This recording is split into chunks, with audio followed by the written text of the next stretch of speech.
Welcome, everybody. This is a committee of the whole meeting for the municipality of the county of Annapolis. I'll start with the roll call. District 1. Bruce Prout. District 2. Councillor Cotw, we understand, may be in transit. District 3. Alan Parrish. District 4. Colburn. District 5. Lynn Longmire. District 6. Alec Morrison. District 7. David Hudson. District 8. Michael Gunn. District 9. Wendy Sheridan. District 10. Brad Redden. And District 11. Diane LeBlanc. Thank you. Before we proceed any further, I'd like to have a moment of silence in memory of Queen Elizabeth II. So we'll do that now. Thank you.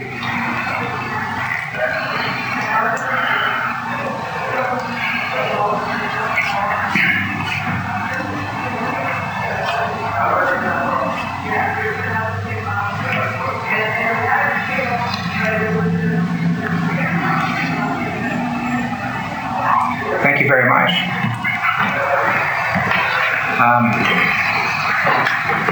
Councillor Morrison, did you want to say a few words? Thank you. In 1951, at the age of 10, I was a member of a wolf cub pack in Sydney. When it was learned that Princess Elizabeth and the Duke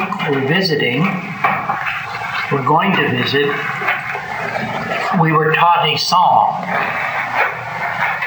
And on the appropriate day, as they made their way from the steel plant back to the ship to leave, we were lined up outside Holy Angels Convent, and we sang, "Will Ye No Come Back Again?" We did such a wonderful job, and I'm sure she heard us as we drove by, because I can think of no other reason for her coming back to Canada 22 times.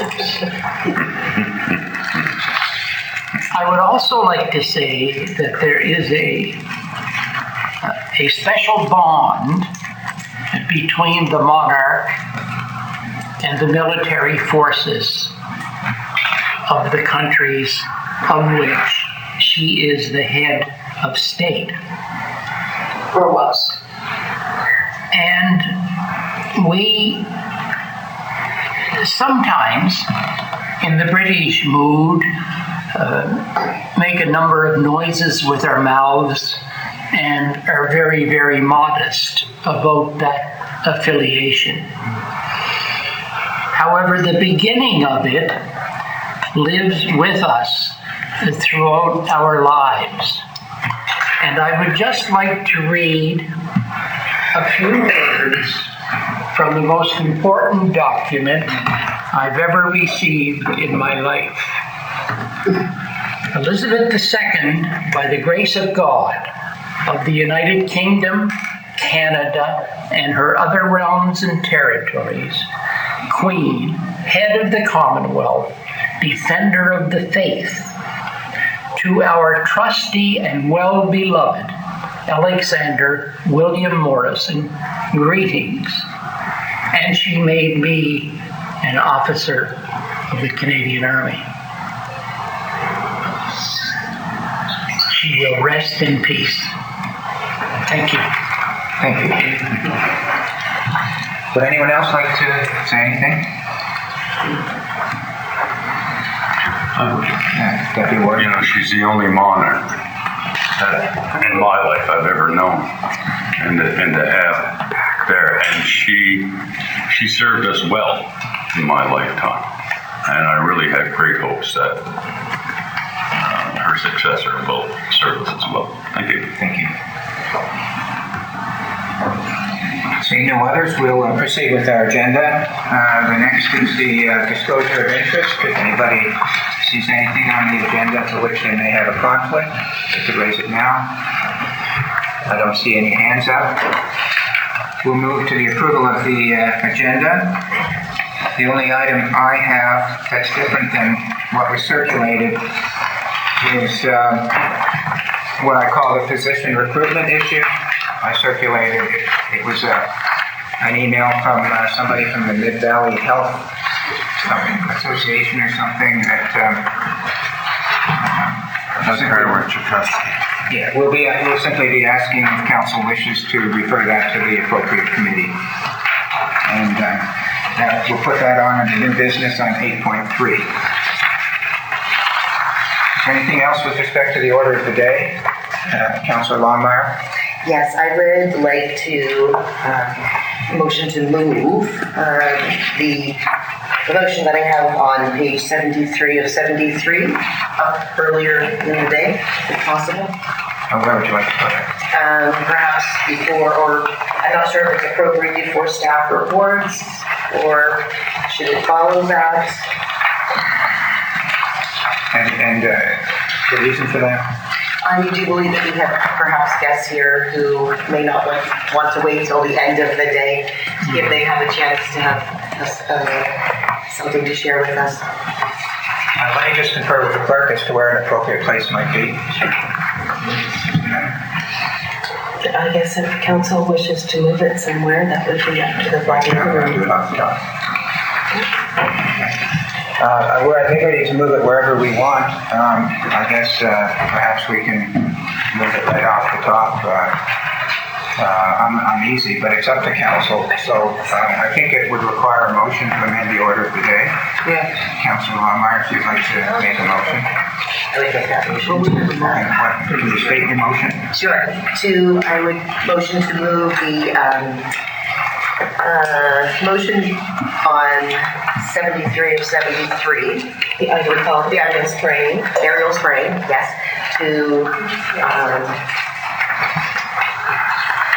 before the staff reports. After the approval of the minutes. After Before the staff approval of the reports. Is there a seconder for that? Excuse me, Warren, that we wouldn't need a motion, that's a request to change the order of the day. Yeah. So now there are two items on changing the order of the day, so that's part of the approval of that. Are there any other suggestions for amendments to the order of the day? Councilor LeBlanc? If I could, I would like to have at least a minute at the end, maybe in new business at 8.3, for King's Transit. Under physician recruitment is where you put yours, didn't you? King's Transit, so that would be 8.4. 8.3 is the physician recruitment issue. Yes, So you want to just speak to King's Transit? yes, in 1 minute, 2 minutes max. Okay, and we've got you on record for that, Councilor LeBlanc. Thank you. Oh, don't ask questions. Anything else? Seeing none, I'll call for a motion to approve the order of the day as suggested. So moved. It's moved by Councilor LeBlanc, seconded by the Deputy Warden. Discussion?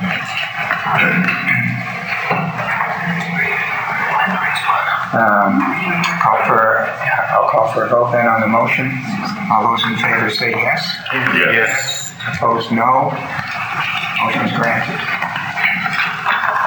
Okay, let me just make a change here so I don't forget this.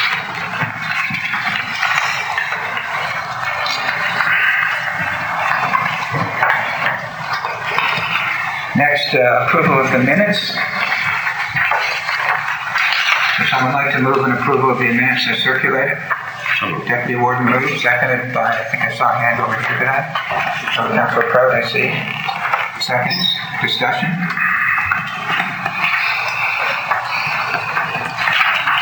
Seeing none, I'll call for the vote. All those in favor say yes. Yes. Opposed? Motion's carried. Okay. So next we get to the aerial spraying issue. So there was a request from a fellow by Cameron Stiff to present at our meeting today. I have communicated with him as Councilor Longmire, and I've advised him of our practice that we didn't meet the usual deadline to go on the agenda. However, I see him here in the audience, and I told him that it would be up to council as to whether he could present. And if he did present, there may be a limit on the time. And that he would not be engaging in the debate, but simply making a presentation. So the issue is, I think I see your hand up, Ward. Let me just finish my thought. If it's council's approval, and I'm looking at the clerk in a way, to accept a presentation from Mr. Stiff, should we put the motion on the floor first, or should we have the presentation and then we have our motion? If you wish to receive a presentation, you could do that first, and Do that first. then you can do your order of business. So I see Mr. Stiff. You still want to make a presentation, Mr. Stiff? Is there anyone else? Will you be the only one speaking for the group? I think I'm the only one. I don't know if anybody else wants to. Anybody else wish to present so I can get an idea of timing and stuff? And no one else made a request, only Mr. Stiff. So I'm not seeing any hands, so I'm going to take it that Mr. Stiff will be speaking with respect to the aerial spraying if council so agrees. But can I ask if Mr. Stiff is representing a specific group or company or business? Let's wait and see if he's allowed to speak. Okay. I'll entertain a motion with respect to Mr. Stiff speaking. Deputy Warden. I would move that we allow Mr. Stiff 10 minutes to make his presentation on the aerial spraying of glyphosate in Atlas County. And Councilor Longmire, you second that? Discussion? Seeing none, I'll call for the vote. All those in favor say yes. Yes. All those opposed say no. Motion's carried. Mr. Stiff, you have the floor. If you want, you can come up here and 10 minutes. Yeah. Is that usual? Try to take- You're welcome to go less if you want. Thank you, everyone. Thanks for. So, yeah, introduce yourself and advise us if you represent a group or whether you're just speaking for yourself. Sure. So my name is Cameron Stiff. I'm a resident of Hampton County. I moved here last year, and I'm not officially representing any group, but I am speaking, I guess, somewhat on behalf of the residents of the county who attended. We had an informational meeting about the proposed spraying of glyphosate last week. We had about 80 to 90 people show up. The warden was present as well, Councillor Cotw. And our MLA Carmen Kerr was also there. And so, yeah, I think everyone is aware of the issue. I don't want to take up too much of your time. I know how many things you have to deal with. It'll be a long day. But we did want to come here today. There are members of the community here in the room who are, deeply concerned about this proposed spraying, which is happening all over the province and the region at this time. So I'm just going to say, we know that glyphosate is a poison. We know that it was approved based on science in the 1970s, and that things have evolved a lot in that time, nearly 50 years. The glyphosate prevents the synthesis of proteins that are critical for the growth of plants. And what do we eat? Plants. We all eat plants, whether directly or indirectly after they've been consumed by animals. We all eat them, and we've also seen, a pretty staggering rise in the incidence of cancer, Alzheimer's, dementia, multiple sclerosis, autism, all kinds of conditions that were previously relatively rare, or at least not so known about, and now we've seen a ton of it. While at the same time we sprayed, this is the most widely used herbicide on Earth. I don't know, tens of millions of tons have probably been sprayed into our water, and I read a report a little while ago saying that it is now everywhere. It's in our rainwater. It's contaminated our environment completely, and we're all the biofilters that are processing this toxin. So it's hard not to draw a parallel between the two phenomena of glyphosate application and impacts on human health. And I speak from direct experience. Both my parents have had cancer. My best friend has multiple sclerosis right now. I have several friends with children that are autistic. And I saw a presentation. I work in organic waste management and composting. And I saw a presentation a few years ago where a doctor was doing a study on the relationship between diet and autism. And she found when she cut consumption of all products that had any trace of glyphosate and other chemicals on them, that there was a dramatic improvement in the behavior of the children that she was working with. So a lot of this science is still emerging and being explored. But in 2015, the International Agency for the Research of Cancer did classify glyphosate as a carcinogen.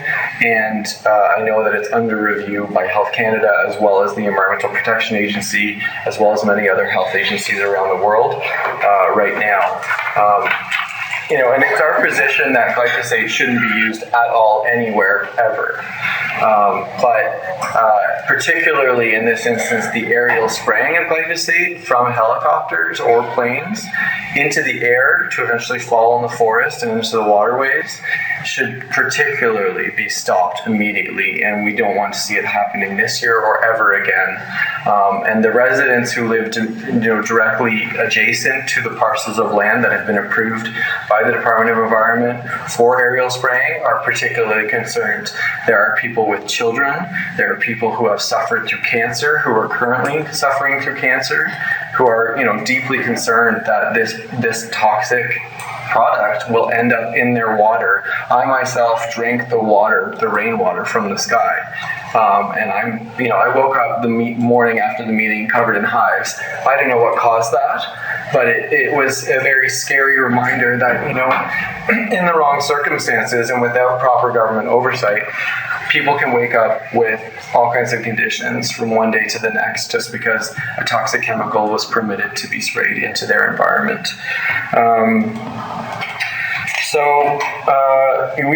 We understand that it's a complex interplay between our regional government here, the provincial government, the Ministry of Environment, and the Federal Ministry of Health, who ultimately approves this product. But we are calling on you to do everything in your power to stop this from being used.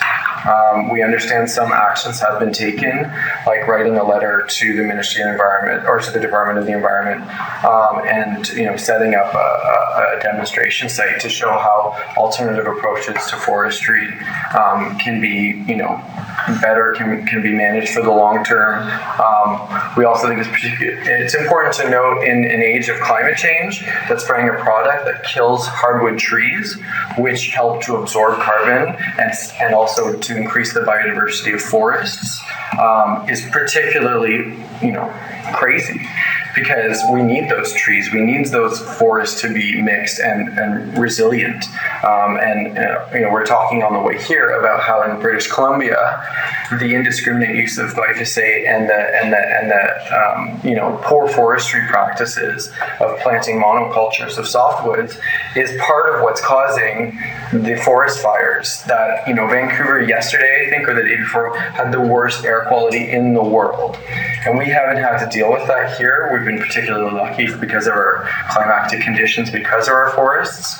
But if we don't make the right decisions today, we will have those kinds of outcomes in 5 to 10 years or beyond. And we need to think about the long term right now as a civilization, because I think we all know we're about to go off a cliff, or maybe already off, and we need to be taking every measure possible to start building resiliency for the future. We also, we understand a forestry committee convened before. It didn't seem like it did a lot of substantial work, and we believe that it would be wise to reconvene a forestry committee, even an ad hoc committee, but to do some serious planning for the long-term well-being of the forests and the fields in our county. I was thinking about how the slogan of the county is naturally rooted. And I think a lot of people live here and move here because it is a beautiful place, because it feels clean, because it's you feel like you're in a healthy, happy environment for your children, for your parents, for whoever to grow. And I think it's absolutely essential that you guys, as our elected representatives, take the steps necessary to ensure that we can actually believe that we are naturally rooted and that we have a long-term future here. I'm happy to take any questions if anyone has any, but I don't want to take up too much of your time. I think everyone knows what the issues are. Thank you very much. Thank you. We do have 2 minutes left at the 10 for any questions. I'm sorry, we can't entertain questions from the public. I'm sorry, Deputy Warden. Thank you. We all realize that Health Canada has approved the use of glyphosate in the country, which makes it very difficult for provinces on their own to ban. And that makes it almost impossible for municipalities to outright ban it. We can go to the point of banning its use in places where there are high populations for sort of lawn maintenance, people spraying it on their lawns so their lawns are green. And my suggestion would be is we can do the same at the county level. We've sent letters to Department of Environment, and we've sent letters to Department of the Resources, asking them not to issue these permits. We've never got a call back from them. My suggestion for your group and for all those concerned about the use of glyphosate is to get a hold of the federal government. Call Health Canada. Call your federal representative. Call your provincial representative. The municipality of the County of Annapolis, although you made in your statement, said that we could have done more. Well, yes, we maybe could have. We could have spent millions of dollars of our taxpayer citizens challenging the federal government. I don't think that would be such a wise use of our taxpayers' money. Just on that alone in the last few years, perhaps, if the municipality had millions of dollars to use, we could do such things.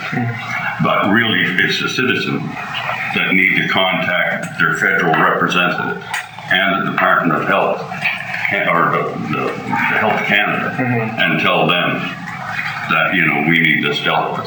Yeah, and we are, everybody is, and we recognize that, unfortunately, there is jurisdictional issues, but, we also think that, you're our representatives, and we've elected you to represent us, and we're telling you right now that we want you to address this issue and to use your power as a government, people who are our friends that have a 7-year-old daughter living next to this parcel of land might disagree that it's not a good use of our money here. And it's this parcel of land this year. It will be a different parcel of land next year. It'll be a different parcel of land, and we're all connected, and we're all drinking ultimately the same water. So I understand, the constraints of a municipal government, but I think it's also, and there is a documentary I would encourage everyone to watch on Friday, airing on CBC on the Passionate Eye, called Into the Weeds, that is about the $16 billion in compensation that buyer who bought Monsanto is paid out already to 140,000 plaintiffs in the United States alone for making them sick. And that's only going to increase. So I think, it is time to allocate more resources, financial, human, legal, to this issue now. And it is, we will occupy the lands and we will stop the spraying from happening. And people are doing that all over this province. And we would ask you guys to, to take an equal measure of concern. I see Councillor Morrison's hand up. There will be a debate on council when the motion hits the floor. Right now, we're just asking for questions of Mr. Stiff. So go ahead, Councillor Morrison. Thank you, and I will participate in the debate later. I thank you for your presentation. I urge you, please do not over-exaggerate. My colleague suggested that letters be sent to the Government of Canada, and you replied that everybody has done that. I would suggest that our short, I did say No, everybody. excuse me, sir. I said that we're doing Oh, that. excuse me. Councilor Morrison has the floor. you specifically used the word everybody. I wrote it down as soon as you said it. Thank you for your presentation. Okay, no, any other questions for Mr. Stiff? Councilor LeBlanc? I do have a comment. I'd like to say thank you for being here and to the other residents that have come in. And it has been an issue on the table for the county for a bit now, and trying to do what we can do to help our county and writing to the provincial and so forth. So it's not that we're not doing anything, it's simply we do not have the greater hand of power, if I can put it in that particular manner. But we're not sitting back and not responding to all of the, emails and stuff. We are discussing it thoroughly. And at this time, I'd also like to say thank you for all the emails that were sent on the topic. It was very interesting and informative, and I know your group is very informed on this topic. So we'll certainly try our best. Thank you. Thank you. Thank you. Thank you, Mr. Stiff. Appreciate it. Thank you very much.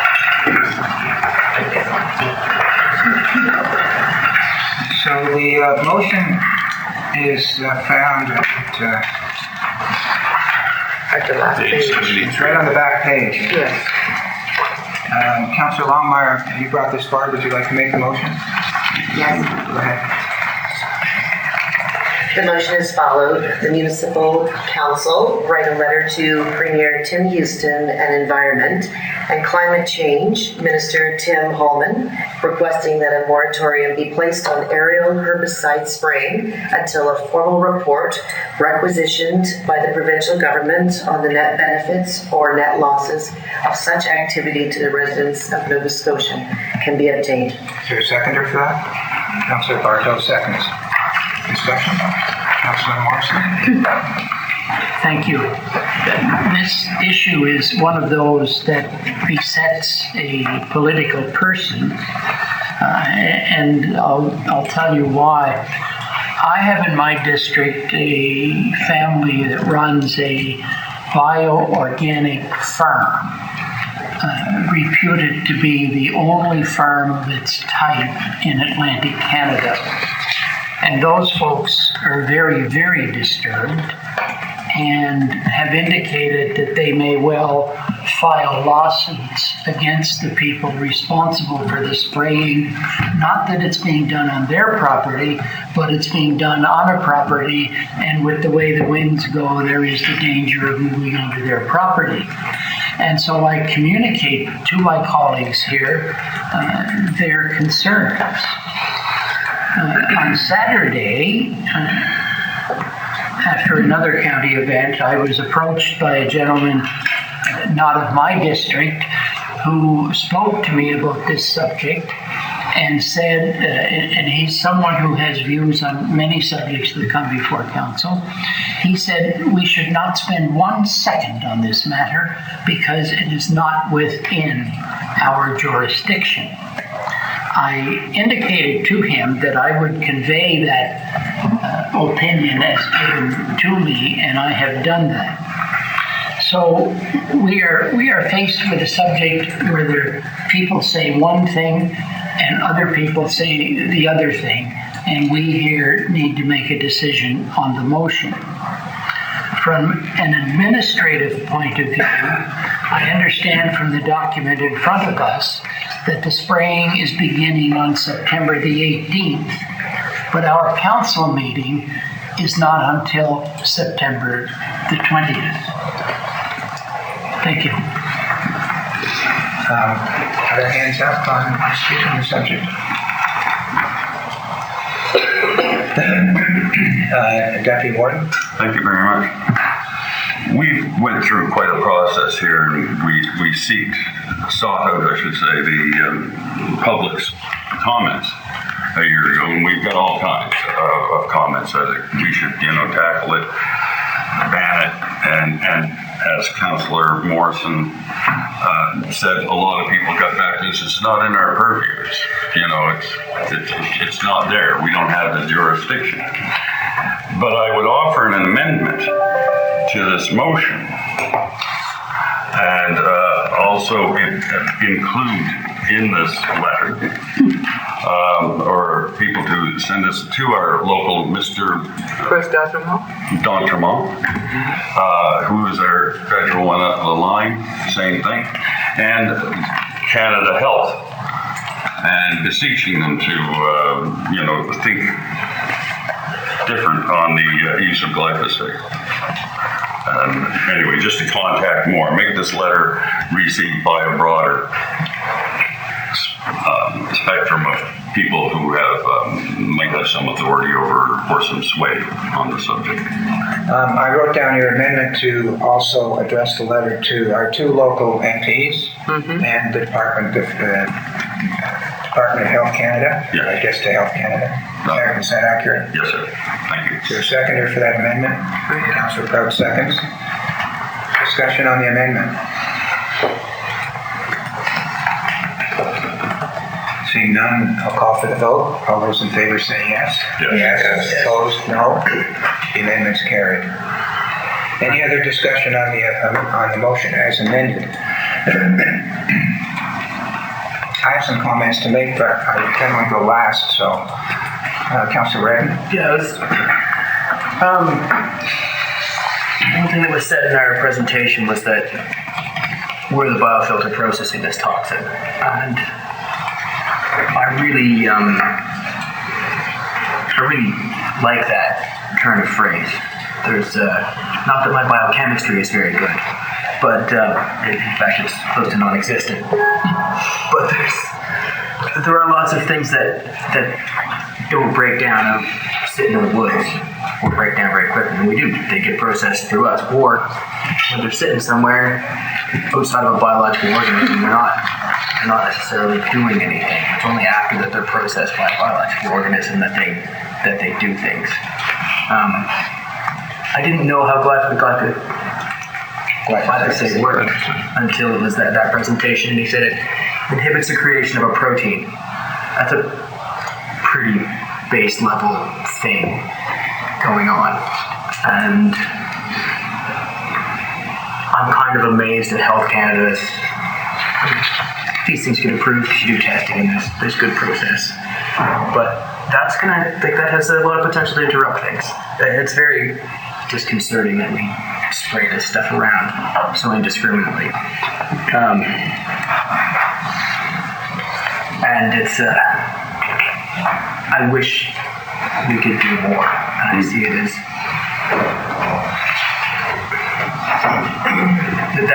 that we can't do more is frustrating.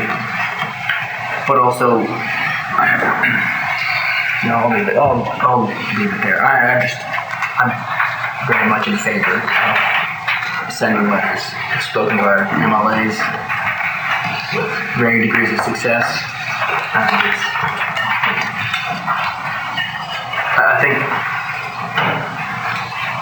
what I relayed to one of our MLAs is that not just glyphosate, but forestry is the biggest issue I hear about that is not a municipal issue. Easily the biggest issue I hear about. Probably 20% of what people get a hold of me about are forestry issues that are that we can't do hardly anything about. And when I explained that to one of our MLAs, they were quite surprised. And they had their first question was, do you mean just since glyphosate's been a big issue in the last couple of weeks? And I said, no, that is consistently all year round. Most of my district is Crown land by area. And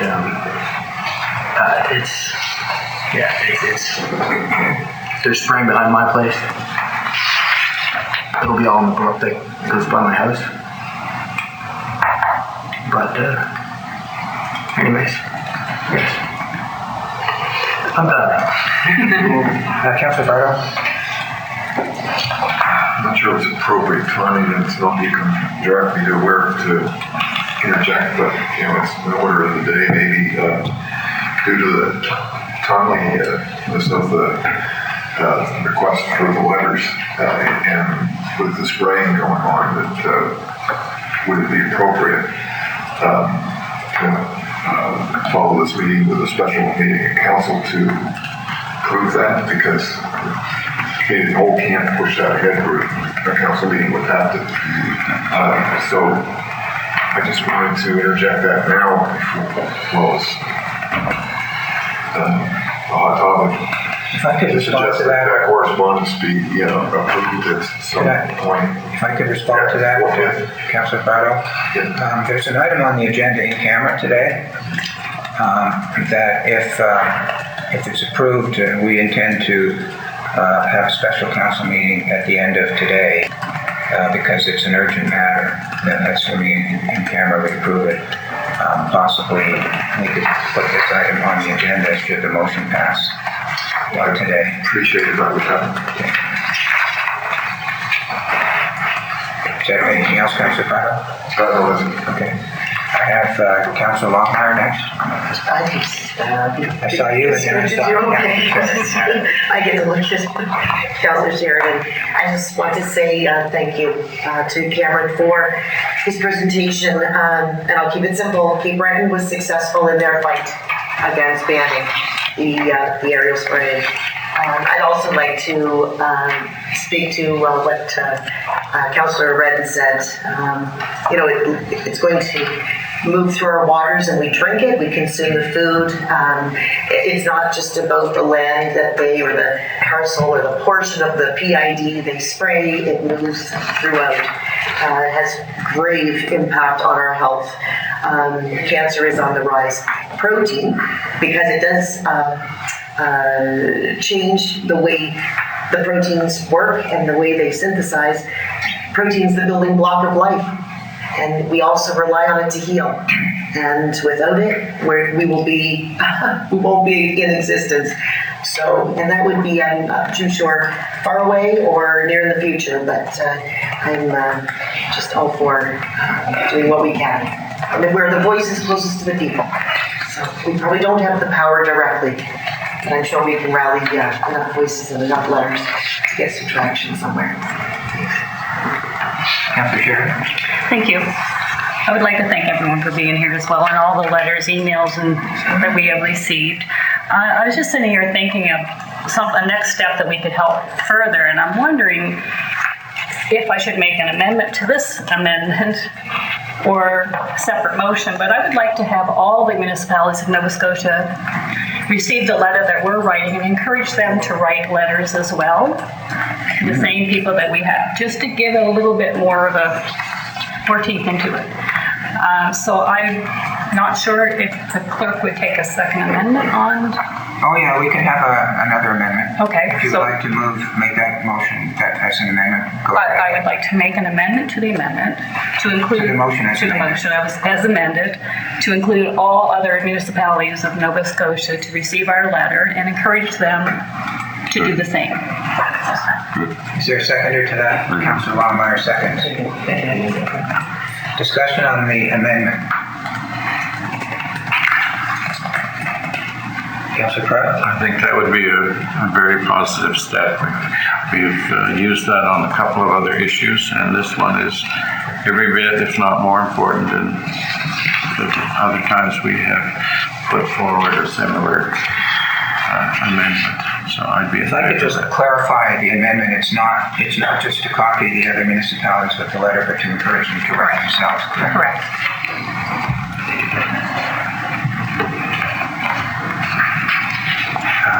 Anybody else on the amendment? Seeing none, I'll call for the vote on the amendment. All those in favor say yes. Yes. All those opposed, no. The motion on the amendment is carried. Anyone else like to speak to the motion as amended? So maybe I'll take my turn.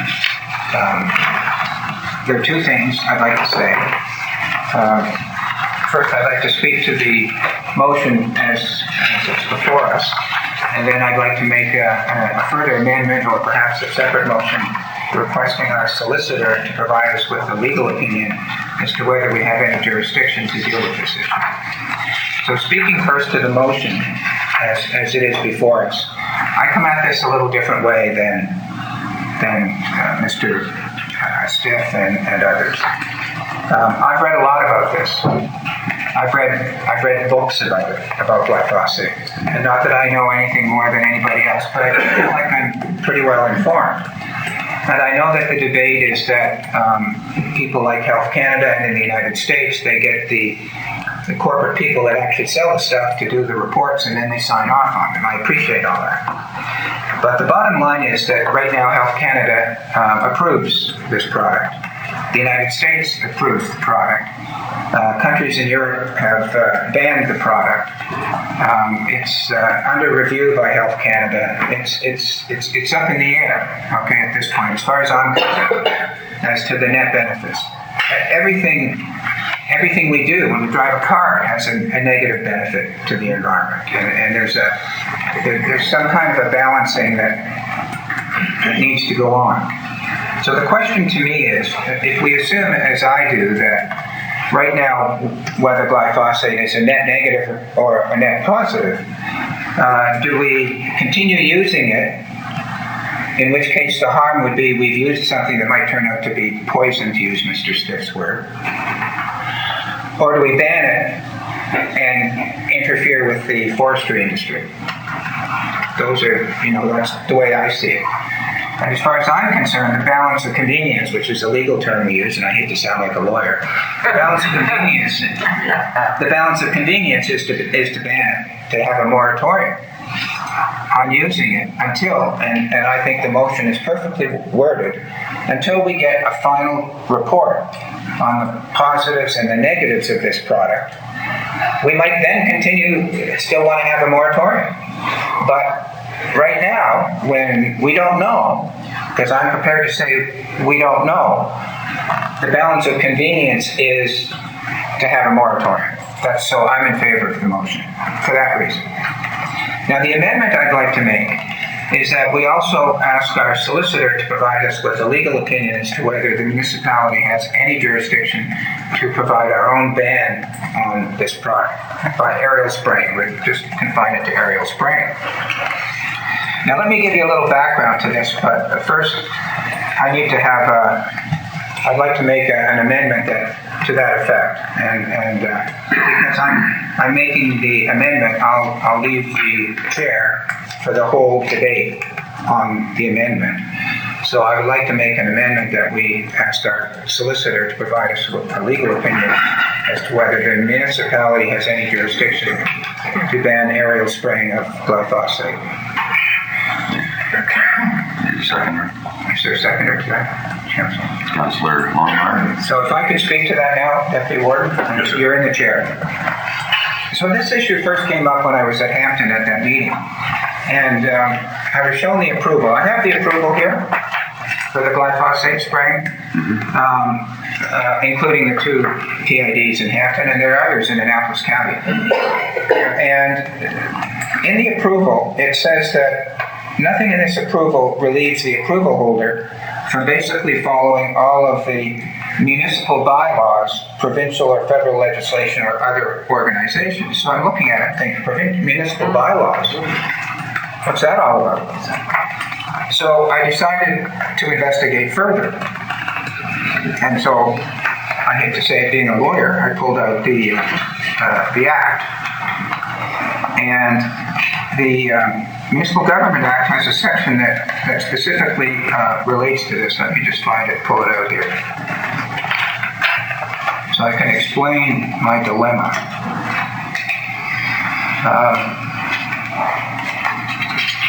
Let me see, I've got a lot of papers here. So section 172 of the Municipal Government Act specifically addresses the spraying of herbicides and pesticides. And this is the section that sets out the powers that municipalities have to pass bylaws. Subsection J says, we, the municipality, can regulate the application and use of pesticides, herbicides, and insecticides for the maintenance of outdoor trees, shrubs, flowers, other ornamental plants, and turf on the part of a property used for residential purposes and on property of the municipality. And then at the bottom it says, but any such bylaw does not apply to property used for agricultural or forestry purposes. Okay, so that's what it says. However, the reason why I think we need a legal opinion is there are other sections. That, what I just read to you, relates to that clause. The clause is J. There are other clauses. Clause A says we can pass bylaws for the health, well-being, safety, and protection of persons. It says we can pass bylaws regarding the safety and protection of property. It says we can pass bylaws respecting persons, activities, and things in, on, or near a public place or a place that's open to the public. So my legal question is, when you've got a clause in the Act that specifically addresses herbicides and pesticides and says it can't apply to forestry, does that occupy the field? Can you then not go to these other ones I just read to you and use those to kind of what I'll call getting in the back door? Interesting legal question to me. One that, if it was given to me when I used to practice law, it would be very, very interesting. The first place I go is statutory interpretation. There's textbooks on that. I would look at cases to see if there have been any cases that have dealt with this. And I'd also check to see if there are any existing bylaws in other municipalities in Nova Scotia. So that's why I'm suggesting that we get a legal opinion on this point. The other thing I'd like to say is that the word is around that Cape Breton has passed a bylaw restricting spraying in Cape Breton. So on Friday, I called, first thing I did is I looked at the bylaws in Cape Breton municipality. There's 50 of them. None of them apply to aerial spraying, at least not from the titles. So I called the legal department in Sydney, and they said, oh, Mr. Parrish, you want to talk to the bylaw department? So I talked to the bylaw department. I got the guy at the top of the heap for the bylaws has been there 8 years. He said, we don't have a bylaw like that. But if anybody knows about it, it'll be the clerk. She's been here 25 years. She knows everything. So she was out on Friday, but I talked to her yesterday, and she sent me an email this morning, and the bottom line is they don't have a bylaw in Cape Breton dealing with aerial spraying. My guess is that the provincial government instituted a moratorium on aerial spraying in the Cape Breton area. That's my guess. But there's no bylaw, so that wouldn't be a precedent for us. So those are my representations with respect to the amendment, asking for a legal opinion on this issue. Any questions? Councilor LeBlanc? I think it's a great idea, except I'd rather have it as a separate motion because we're dealing with letters over here compared to legal opinion over there. That's just my opinion. As the mover of the motion, I'm quite happy to do it. Make it a separate motion, and I won't repeat myself, but I'll withdraw the amendment and deal with it after. Any other comment? I hadn't captured it as an amendment because it was just stated to ask the solicitor.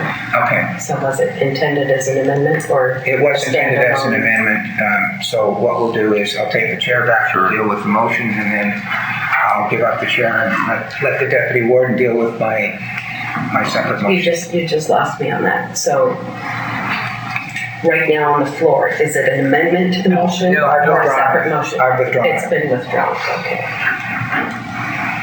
So I'll take the floor back on the motion as amended. I don't see any further discussion, so I'll call for the vote. All those in favor say yes. Yes. Yes. Opposed, no. So if I could make an amendment, sorry. No, you're not. No. No, you're not. You want to make an amendment? Make a separate motion Motion.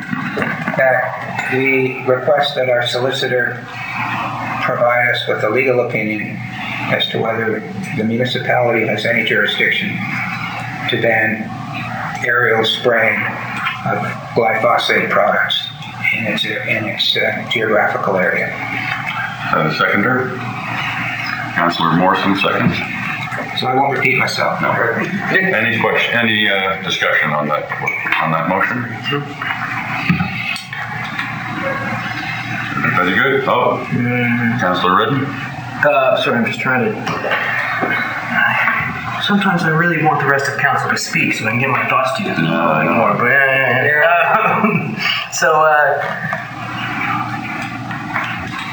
I'm very interested in this whole idea of how else we can apply a bylaw when we can't do the herbicide, pesticide thing, but I think that might be a separate discussion some other time.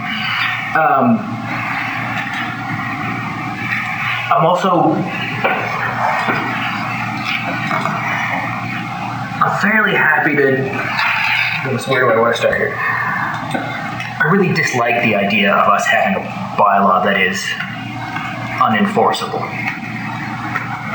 as maybe some of our bylaws currently are. But I'm not opposed to having a bylaw that is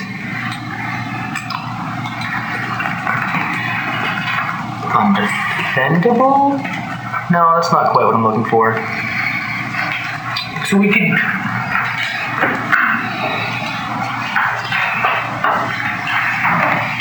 There's a spot in here where you have something you can't enforce because you can't measure it or can't do anything with it. And there's another spot over here where you can't have, where you have something that you're not allowed to have.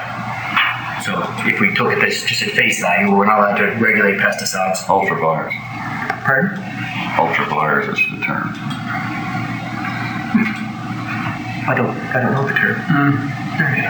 You're acting outside of your jurisdiction. Outside. Yeah, Ultra you're right. virus. So yeah, but there's, I kind of see that there's a space in there from where you have a bylaw, something that is very difficult to enforce. It is not inherently unenforceable, but it's there.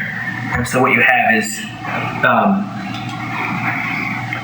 something that is really effective, not because you can expect to be able to prosecute it or enforce it, but the fact that there's a law in the books, people who willingly want to follow rules or laws will follow it if they can. And part of my thoughts come from this, from the mining industry, where I spent a bunch of time. Is you have actors who are what I would call good faith actors, and that they follow regulation because they want to follow regulation because they don't want the hassle or the problems of conflicting with a law or possibly being prosecuted. You also have other people who look at it and go, there's value in circumventing the rules because there's a very small chance I'll get caught, and if I do get caught, then the chances of a prosecution or a conviction are small, and so it's more value to sort of circumvent the rules. And this is an area where I'd be I'm very interested in getting a legal opinion of us having a bylaw or something that we might not be able to really hold landowner or corporation to account for it, but the simple fact that it's there says we don't want to be involved in aerial spraying. So I guess I'm trying to say I'm very broadly in support of the legal opinion and try to do whatever we can. There's a slight digression. I see the world falling apart around us, and I don't like it. I got a lot of future left. I'm not looking forward to some days. Anyways, I don't know if that made any sense to anybody, but No. Is there anyone comment on that? I just say that I'm very much in favor of this motion. I think it gives us a better sense of the ground we're standing on. Thank you. Anyone else? Question? All those in favor of the motion, say aye. Say yes. Yes. Motion's passed. Call for those opposed. Oh, anybody opposed? Those opposed? No opposition. Thank you. I'll take the chair back. Thank you, Deputy Warden. So for those of you in the public, that ends the discussion with respect to, I believe, the issue that brought you here. You're welcome to stay and listen to the other matters we're dealing with today. So we'll go on to the agenda. Thanks for coming.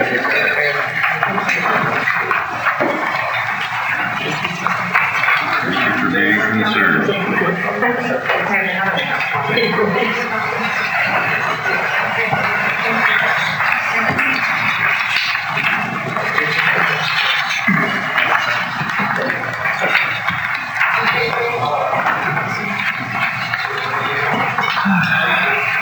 What is this? Okay, we're at item 5.1, staff reports, repeal of the former town of Bridgetown policies. Is there anyone going to speak to that? That's page 11 of the paragraph.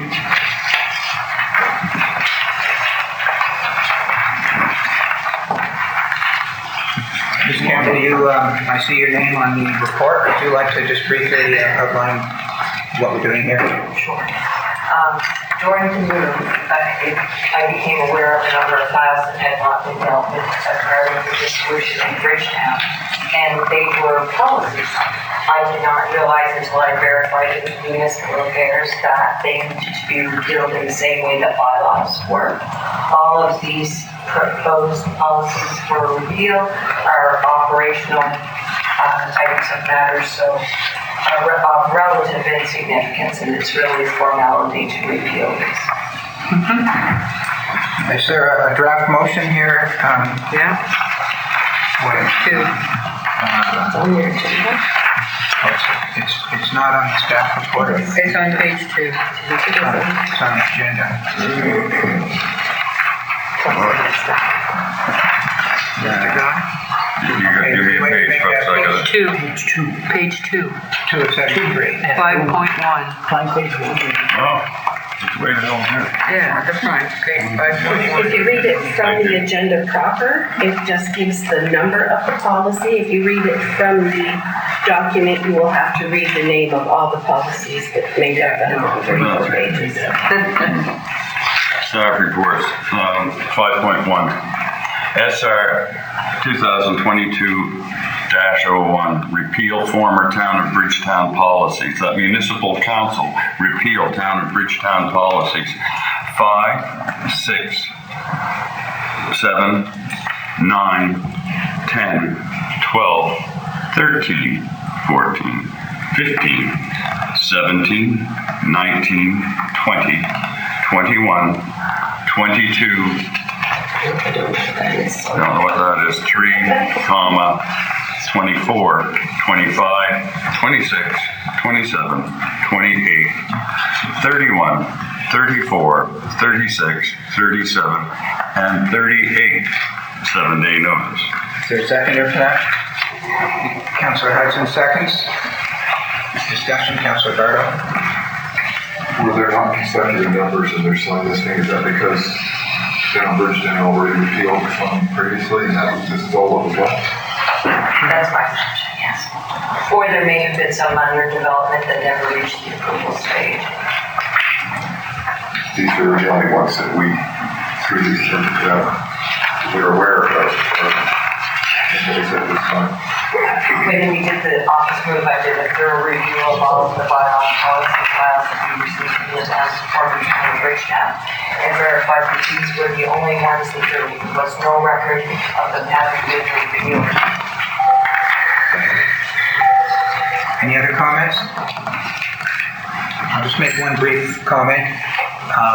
Yesterday when I spoke to the clerk in Cape Breton, and I was asking about whether there was a bylaw with respect to aerial spraying, she said, well, there used to be 13 municipalities here, and they amalgamated 15 years ago, and we're still going through those to get rid of those old bylaws. So they're still doing it from 15 years ago, and so she wanted to kind of check to see if there was an aerial spraying bylaw back prior to the amalgamation of Cape Breton municipality, and she didn't know any. So I'm just saying that we're not the only ones going through this. Any other discussion on the motion? If not, I'll call for the vote. All those in favor say yes. Yes. Those opposed, no. Motion's carried. The community grants, that's page 14, 73.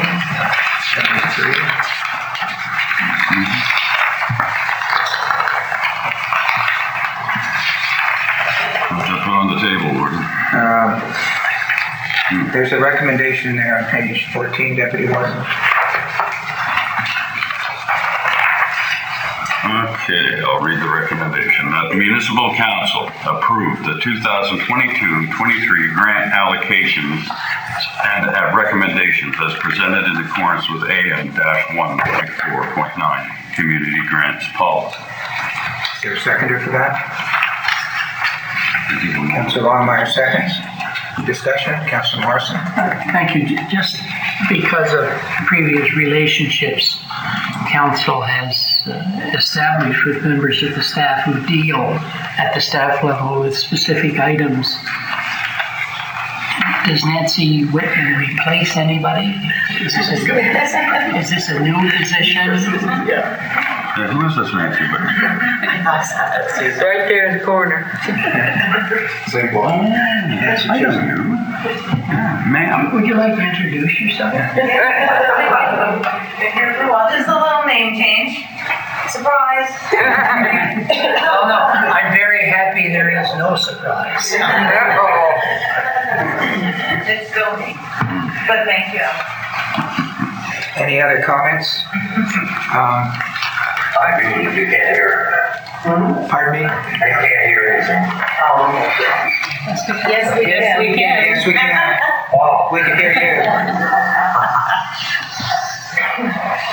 I will note that the motion is drafted, recommends the $1,000 rather than the $2,000 asked for in the one category.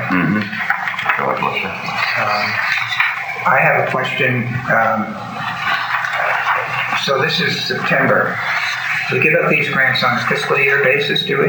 Yes. So how much, I know how much is left, you said that in the memo.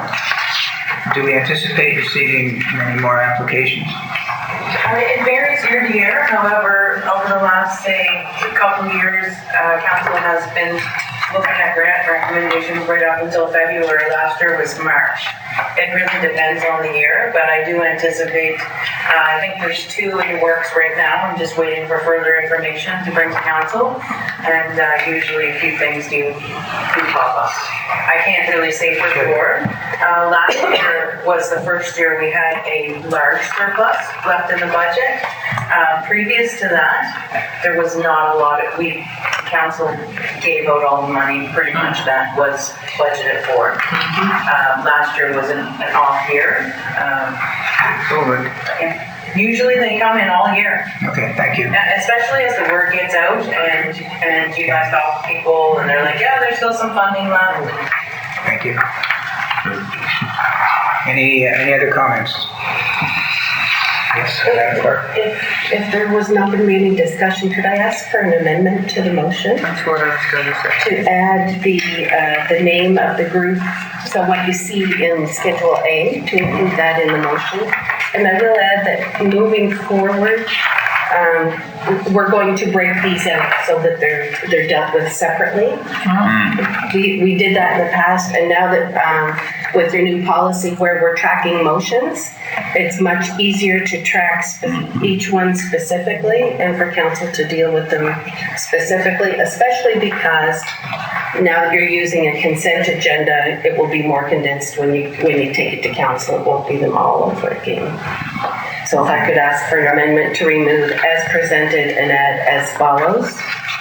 Clarence Community Club 2,400, West Tallahassee Community Hall Association 1240 and 80 cents.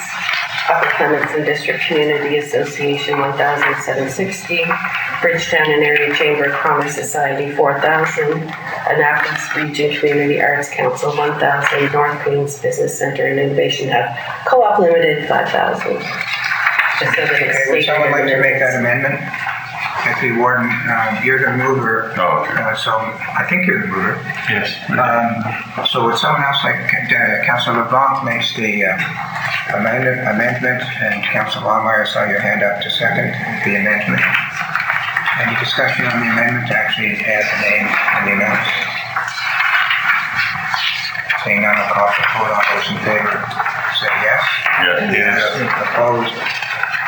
Motion on the amendment is carried, so we're back to the motion as amended. Further discussion? Seeing none, I'll call for the vote. All those in favor say yes. Yes. Opposed? No. Motion's carried. Thank you. Okay. Next is 5.3 Cornwallis Tidal Beach Park. Would you like to put that motion on the floor, if you were? Yes, sir. I'm always at a loss as to which one I'm reading here. I'll go right back to 2 of 73, actually. 5.3 SR 2022-03 Cornwallis Tidal Beach Park. That municipal council approved capital funding in the amount of $15,000 from the park's levy account for the development of a new park at Cornwallis Park, bordering the tidal beach on land owned by the municipality of the county of Annapolis. Is there a seconder? Councilor Morrison seconds. Discussion. Councilor Morrison. Thank you. I'm very happy to see this presented to the Committee of the Whole. As is indicated in the background, we've been interested in this for a number of years and have done a lot of talk about it, and not only with individuals but with community organizations. And I'm very happy to see that the county official responsible, Deborah Ryan, has brought together citizens, county organizations, and District 6 organizations, all of which are in support of this initiative. I also want to say, Councillor Connell's not here. A long time ago, I don't know, 6-8 years ago, we held a council meeting in Cornwallis Park, and Councillor Connell walked out and looked, and he hasn't stopped talking about the beach. And I'm sorry he's not here today to reinforce what I'm saying, but this is a very good initiative that has met with and will meet with increased approval on the part of the citizenry. Thank you. Councilor Longmire. Thank you. I as well. I think this is outstanding. I would draw your attention to page 23 of 73, where it says underneath financial implications. The new park will have to be maintained as part of our existing municipal park system. The new park will have to be. And I know it should probably be another discussion on another day, but we aren't maintaining our existing parks. And this past weekend with Cider Fest was a testimony to that. Citizens are outraged. You know, we're walking by, we drive by, and we look at unkept, not mowed, whippersnipped, accessibility issues galore on many of our parks. We haven't done well. We are poor keepers of those lands where our citizens want to sit and enjoy. You know, Cider Fest came and the panic switch went. Who was going to mow the sports hub? There are liability issues allowing citizens just to randomly take their machines to these parks to make them fit for upcoming events. And we do need to have a position on that. Safety, you know, everyone doesn't mow in the right direction, so then the rocks are flying at the roadside, and the car is hit. It's endless, right? We've got to do better at looking after these spaces. I want new, and I am totally in favor. But if we can't look after our already existing, then why are we adding more to our plate? So I'll just say it like that. Thank you. I have Councillor Sheridan. Yes, I agree with Councillor Longmire and her remarks in regards to keeping parks. I've had several complaints this year as well. In regards to where the money's coming from down here, they're taking it out of the parks, and I'm full support of this motion, of course. The recommendation that it's coming from the Parks Levy account, which it could come out of the Culture and Heritage, which has a way larger amount in it. I mean, we're gonna be lowering the Parks Levy account by quite a bit, where we could possibly take it out of the Culture and Heritage. And I was just wondering why that decision was made. This report came from Deborah Ryan. She's in the Zoom. Yes, hello, councillors, and Wharton. It was chosen because we acquired the property from through a Parks Levy process, and in 2000, and we felt that it would be fine to do that. But I also put in the report that your choice is you can also take it from the other fund if you so choose. Okay, thank you. Is there a recommendation from staff? I'm looking at Ms. Ryan. Parks Levy. Parks Levy. So do I take it, Ms. Ryan, that it's 6 of one, half dozen of the other, or is there a real reason that we need to go one way? It's a council choice, but really we felt that because the part came from Parks Levy, that perhaps that you could actually take funds from there as well. And we haven't really used a lot of the Parks Levy funds for a while, so we felt that it would be a nice fit. But it can also be taken from the larger pot of money as well, which is the Recreation, Culture and Heritage Fund. Are you wishing to make an amendment to the council? I'm not sure. You know, I suppose we could move money around if necessary. She's probably correct, and that's where it came from. That's where they want to do. I'll leave it as is. Thanks. Good point. Councilor Fardo? I agree with the comments made, and I was going to bring up the issue of, ongoing maintenance as well. We approved the implementation and creation of the area, really looking forward. Now, is this going to be something that this and other private meetings, that we have to make sure that is this a separate item that is budgeted annually, or is this money coming out of Recreation, Culture and Heritage or Parks Levy account for maintenance of these issues? Ms. Ryan, I believe Councilor Bartow would like to find out what fund the maintenance costs in the future would come from. We've never taken maintenance costs from either one of these reserve funds, so that it's usually budgeted for in the general operating budget. And now parks are under municipal operations, so we would have a discussion with municipal operations in terms of the costing of this. And it would have to increase accordingly. It's like any park, we just have to have proper maintenance, and because people do take pride in them and they do want them to look good. We did get a commitment from a business in Cornwallis, which is the Acadian Sea Plants, that basically said we'll not only contribute to the capital development, but we'll help with the security of it. So I think also too is that the community wants this, that they will actually keep an eye on it. But as far as maintenance goes, it will be a responsibility of the municipality. Does that answer your question, Councilor Bartow? I guess. I have Councilor LeBlanc. I have the same issues as far as I'm all for it, except for the fact of the insurances and whatever things, the porta potties or whatever you want to call them, that have to be maintained, the maintenance of the park itself. And obviously our fund that we have for maintenance is not going to be big enough if we had this one plus the next one that's coming up, which is even huger, which means probably more. So we certainly have to try to deal somehow with this. If it has to be that, I have to tend to agree. That's what I noted, that we need to either take the money from the Parks Levy and or the Heritage one, Culture, Recreation. I just said it wrong, but Municipal Recreation, Culture, and Heritage to be able to go through this, because there's the amount in there, or we're going to have to diligently decide how to pay these off, because we have problems now with parks that we do have.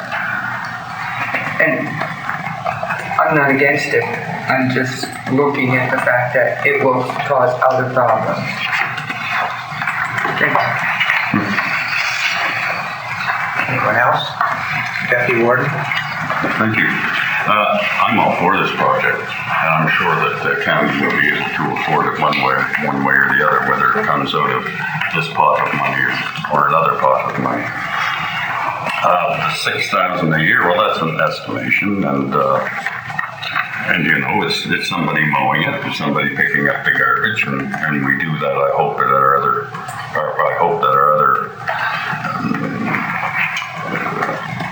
parts are being dealt with in the same fashion. If not, then that's something that's going to be dealt with through the administration.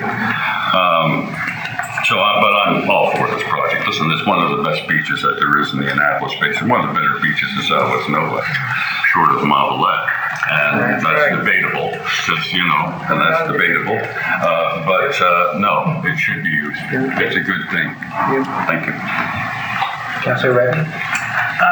Yeah, well, Deputy Warden stole some of my thunder. I was about to extol the virtues of this beach, and then Go ahead.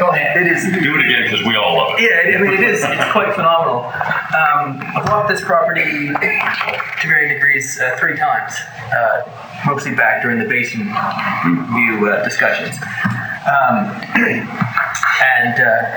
have some detailed technical questions, but they're mostly curiosity type things. What really got me about this beach was the sand.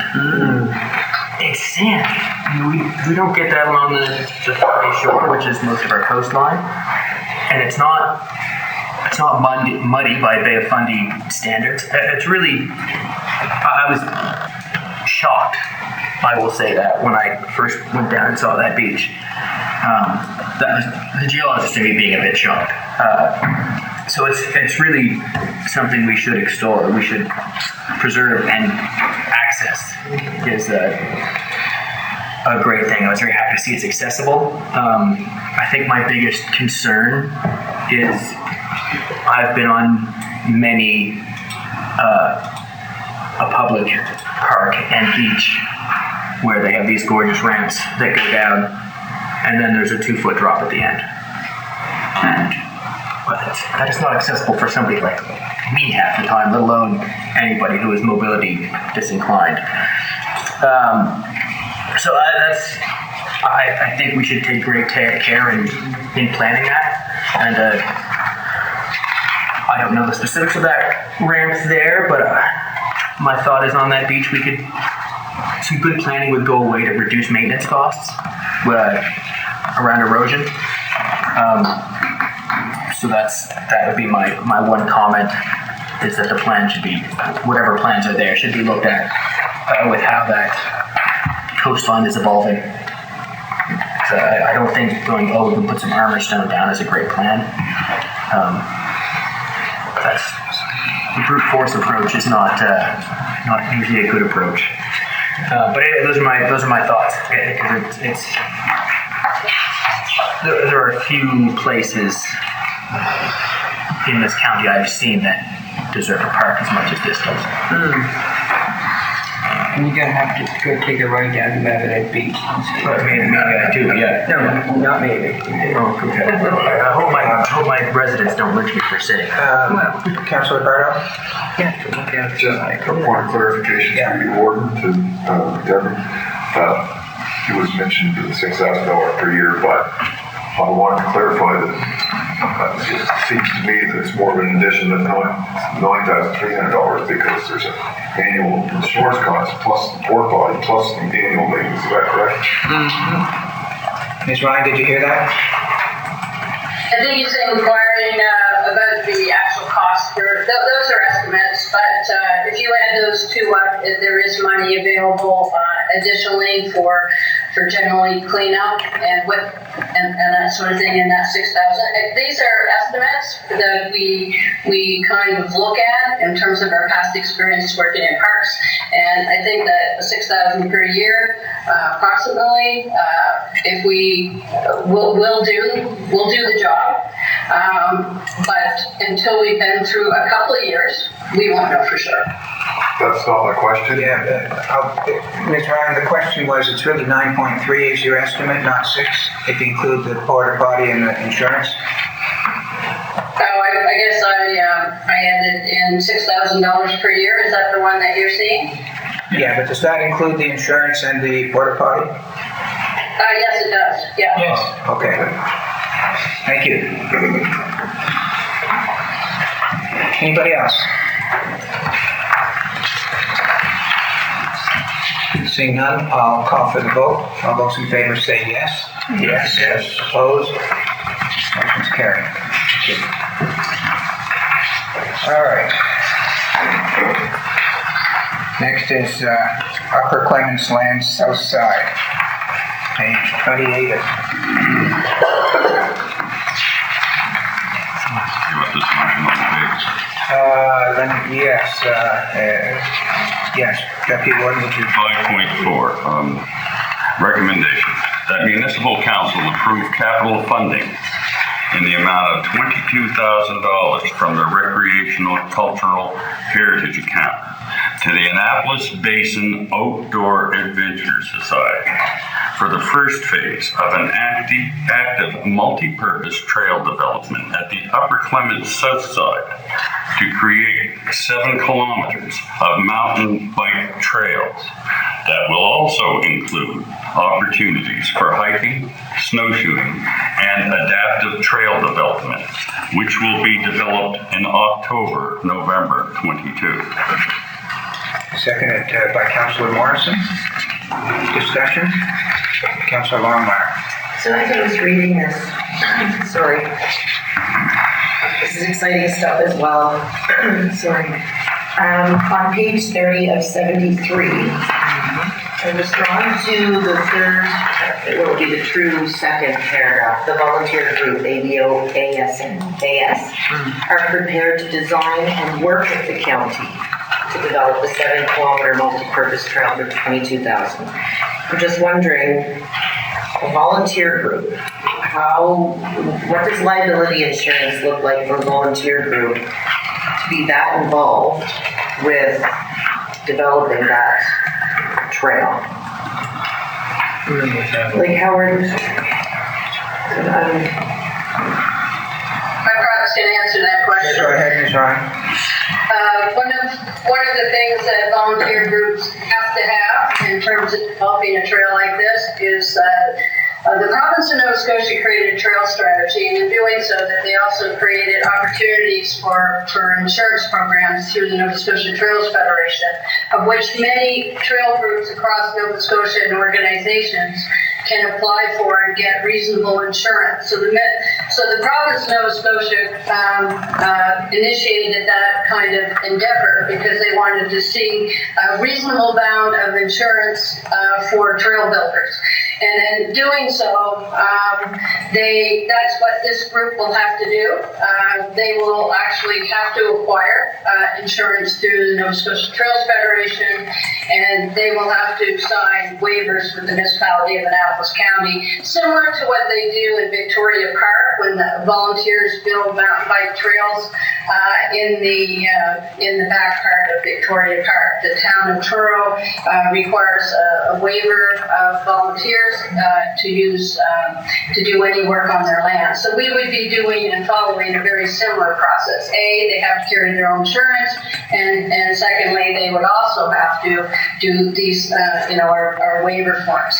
They are working in partnership with us, which is pretty exciting. As I've said in the past, if we want true sustainable trail development in Annapolis County, we really need organizations that will step up and do the trail development. And the model has been very successful. We have the Annapolis County Trails, or the Annapolis Valley Trails Coalition, and we are working with the Rick Jakes and the Trails Coalition. They are aware of this project as the Cornwallis Park one, and they carry the same insurance, and they've done a lot of work on our properties as well.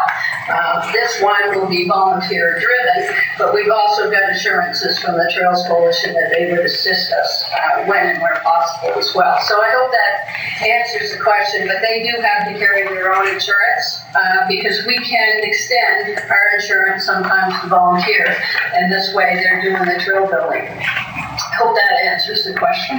that does. Thank you. Thanks. Councillor Cotw? Thank you. I was very interested in all of the reports there, especially the ones for parks, trails, etc.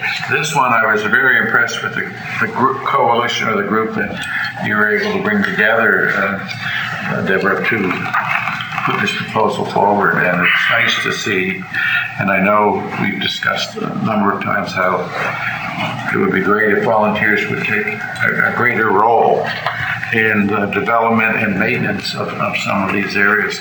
And this one I thought was, well, in my case, the most interesting and elaborate proposals for a park that I've seen since I've been here. So thank you for that. I think it's needed, and it'll be nice to see something done there to, what's the word I'm looking for? To maintain what's able to be maintained on the south side of Upper Clemens and to expand it. So thank you very much. Councillor Vaughn? Yes, thank you. Yeah, this many years ago, I don't know how many, but it was started that they wanted to do this trail and through Upper Clemens. And it was started, I think, and thought about and planned out somewhat, but it's really nice to see it going through. My question is, would there be any grants that we could apply for to help us? Because this is going to be an ongoing process. Is there anything from the feds or the province that we could obtain at the same time? That was one. Well, if I may, I can answer that question. Because of the timing of this project, we've missed, we were developing this since April, and we've missed a lot of the funding deadlines for projects of this nature. So we are coming to council because it's our land, and if we can develop 7 kilometers of mountain biking, hiking, and what have you, if we want to expand in the future, there is COA money. We have just seen a number of announcements for mountain bike development in Atlantic Canada, particularly the rail yard, they call it, which is the extension of Victoria Park and Truro. And in addition to that, there was one recently in Fredericton where they got a large sum of money, millions in the millions, in terms of developing mountain biking, to create a destination for tourism because they know it's growing in Atlantic Canada. So I think we're positioning ourselves very well. If we were to continue to work and you approve this amount of money, normally this 22,000 would not be 22,000. It would probably be closer to 100 if we were doing it in a different way. We're building it with volunteers. We're building it with our expertise. And we do have a fair amount of strong experts in this area, which we've never had in this regard. So I'm really excited about this opportunity. I'm excited about the volunteers, their commitment. And the reason the window is such is that they're willing to put the time in October and November. They had hoped to get started in September, but I said we can't do that because council doesn't meet in August. But we do feel that we can get those 7 kilometers of trail built, and we can then look for the future for expansion area opportunities to both federal and provincial funding agencies because the timing will be better. Okay, that answers that. Councillor Stewart? Thank you. I just want to give a shout out to Deb Ryan for this report because it's so well written. I couldn't even come up with a question. It's very thorough and, everything is so well written. But I do want to congratulate you on the tourism aspect of it because being tourism manager as you are, this is going to create something great for the county, so I just want to say thank you for all your efforts in your well-written report. Thank you so much. Thanks. Councillor Redden? Thank you. I kind of want to add a little bit of my experience with mountain biking. Personally, it's for me mostly just a good way to hurt myself. But the 3 years I was in Whistler's a huge mountain biking area in the world. It's the biggest ski resort in North America, and the winter is its quiet season. And it is busiest in the summer, and that is almost exclusively due to mountain biking. And that's just what's on the ski resort mountain. More than half of their mountain biking trails are developed by the town. It's a town of 15,000 people, and there's hundreds, if not thousands, of kilometers of mountain bike trails. It's phenomenal. I don't think that we can become a Whistler, certainly not in the next 20 years, because they've been at it for that long. But they're developing probably 20 kilometers of trail a year, all over the place. There's stuff there that it's hard to walk up, and you'll have mountain bikes come down by you. It's a very interesting place, but it's also you can make all this work. You can have hikers and mountain bikers and all this together. It's a really great community. I will say that this project I've heard about from friends I have in New Glasgow who are mountain bikers and friends I have in Halifax who are mountain bikers. And they're very excited about the prospect of there being another mountain biking park in the province. And that was without me saying anything to them. They know. These organizations all have information flying around, right? So I am very interested in this. I noticed that there's a big block of crown land behind our property that maybe, I don't know, there's a future there. But that's, again, quite a ways down the road. I see potential here. This is one of the great things I see about this project. And then I have one question, which grew out of a resident to me wondering how much it was going to cost us to build a golf course. And I was very confused by the question because I had no idea what they were talking about. And then they started telling me about a golf course at Upper Clements Park. And I said, oh, the disc golf course. And I was wondering if Deborah Ryan could give us a description of a disc golf course and maybe what it's like to play a single hole, because I believe she has some experience there. Okay, this is in addition to this report.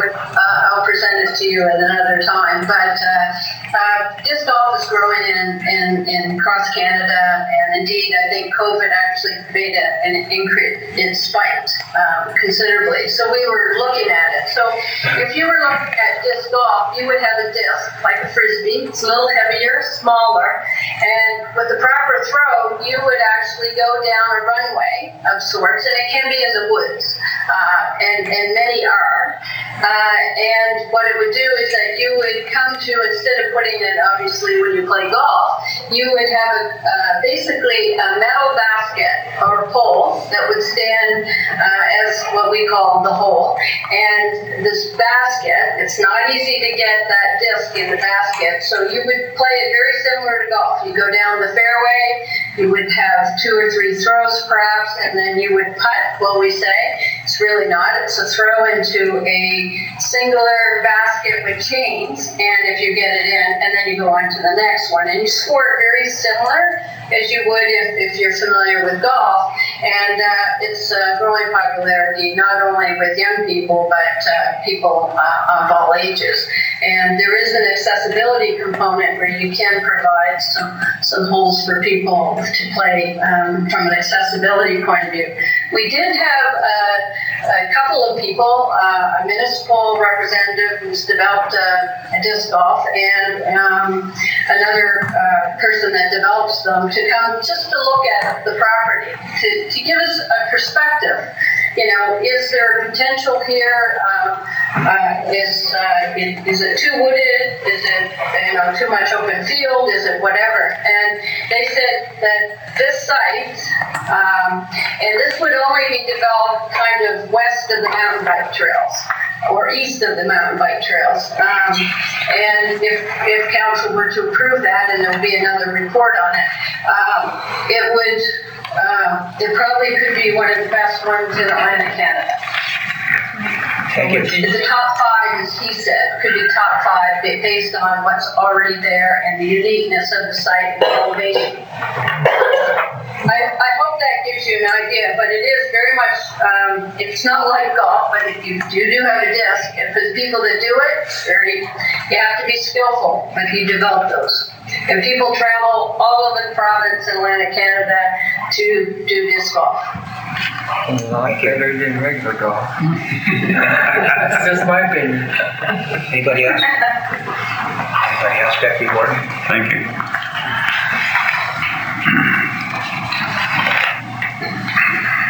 Years ago, I put those trails in up there in the back of the park. There is a series of loop trails that go right back to the big hardwood that's back in there on the government, the Crown land that Councillor Redden spoke of.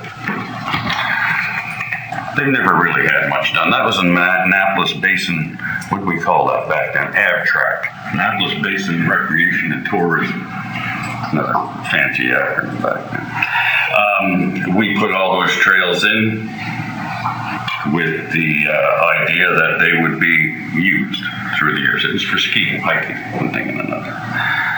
They never used. Although now mountain biking is a new sport that's coming out that people who can afford the bikes, one thing and another, they do it a lot and they like it. And I'm all for a bunch of mountain bikers or a group going up there and brushing those trails out and using it for mountain biking. No, I have no problem with that. I think it's good. It would be a good thing. But for the Annapolis County to cede 186 acres of our property over to a group to say, you go at it and decide what we're going to do with this property would be a dereliction, I believe, of our duty and use of the taxpayers. Money, that property has cost us a lot of money. The Upper Clements Park, that 186,000 or 186 acres has cost Annapolis County a lot of money. Not just the 300,000 that we had loaned out that we never really got back, but the money since that's gone into the park. I'm all for the community park, the picnic park. I think Annapolis County has a lot of trails throughout the county and a lot of places that mountain biking on our trails presently that can be done. Still, I'm of a mind that it's a beautiful ride up there. I used to hike it, I used to run it every day. I think it's good to use those trails. I think that, my own opinion, that we should be thinking a little more serious about the land along the highway. Where the animal park used to be, over there in those open fields, I think would be a waste to put it over for frisbee golf, which can be played at any open field. And to let the direction of that property, or to hand the direction of that over to yet another group of citizens, would be a dereliction of our duty. So, and I'm kind of really torn, because in one part I agree with the 7 kilometers. 7 kilometers are probably more than that there. But anyway, developing 7 kilometers of mountain bike trails. But I am not in favor in any way of giving the direction of that property over to a community group. I believe that we should be putting housing, the development of housing, and such over recreation. Perhaps there's a way that, that property can be, we haven't decided as a council what we want to have happen on that property, or even the property on the north side of the road. And I believe that is a council decision. What should go there? I believe people from the municipality should be involved in that decision. And that is through their elected representative. So as much as I'm for the development of trails and let them use the trails and the rest of it, I am not for ceding all that property over on the 186 acres over to a community group. And I can stop there. Thank you. Ms. Ryan, could you clarify, the Deputy Warden's used the words handing over the site to this group. Could you clarify the relationship that the county will have with the group? Yeah, we are not handing over the property to another group at all. What we are doing is that we're developing a section of mountain bike trails along the, I call it the west side of the property that goes north and south. At this time, and we are staying away from the property that the deputy warden has indicated, which is the open fields and that. We were looking at disc golf for that, but that's down the road. That will be a council decision. That's not this. This is strictly for creating the trail opportunities that have been there in the past for, hiking, and now we want to increase the mountain biking. And we can be definitely a destination. So I guess to answer your question, we are not handing it over at all. We are working in partnership with a volunteer group who will build them. No different than we had the Valley Trails Coalition build other trails on our properties, and we still own them, we still maintain them. We just get a little help from the Valley Trails Coalition every once in a while when needed. And in this particular case with mountain biking trip, you can appreciate 7 kilometers. It's the riders that would, and the people that are vested in the community who have actually built them, they'll take care of them as well. So there will be a cooperative venture, but no, we are not handing it over, but they will be building the trails in cooperation with myself and other staff people that we will be overseeing the operation in a careful manner. Deputy Warden, do you want to respond to what Ms. Ryan said? Yes, I do have one follow-up question, really. And it's once these trails are built, and we're taking, volunteer efforts, I agree, but the county does own it. How will we police it against four-wheelers and dirt bikes and all the rest? Is it just for mountain bikes? Is it a combination? How will we police that? Ms. Ryan? And those trails are accessed from many points throughout the county. The back end of those trails, there's trails running into the back of that property from all over. Thank you. Ms. Ryan, can you address the question of policing? Yes. Well, I think it's the same thing that we own the Alaska Cove Wilderness Trail. We post our signage as well. We have what we call, lack of a better word, we have rocks and not bollers, but natural systems to keep the ATVs off it. Now, we've always had a fair amount of respect from the ATV community and other motorized to stay off trails that are, non-motorized. But, we still have to keep an eye on it. We'll work with the volunteers. We'll talk to, the folks. But we've not seen any activity. But, there is motorized activity on the Ryerson Road. Absolutely, no question. And the Ryerson Road goes up the west side of the property that we own and continues on along the west side of the Crown Land right up to a road that's called the Guinea. And many people use the Ryerson and the Guinea Road, and they use probably a little bit on the top, but we haven't seen in the last probably since I've been up there for August and some of the other volunteers, we haven't seen any activity that would be of concern to us. But there are some what we call choke points that need to be addressed just to keep people off, and proper signage to, respect that this is hiking and mountain biking and trail running as well. One of the things that we didn't discuss here, but there's a lot of runners that are going to really like these trails because they lend themselves very well, not only for mountain biking and hiking, but trail running as well, which is the running world. So we see this as a real destination that other communities across Nova Scotia has done from tourism destination, but you can't have these unless you actually plan well for recreation and tourism opportunities. And I'm like I said, I think this is, we have a great potential here, and I think we can have the balance with that property. There's lots there.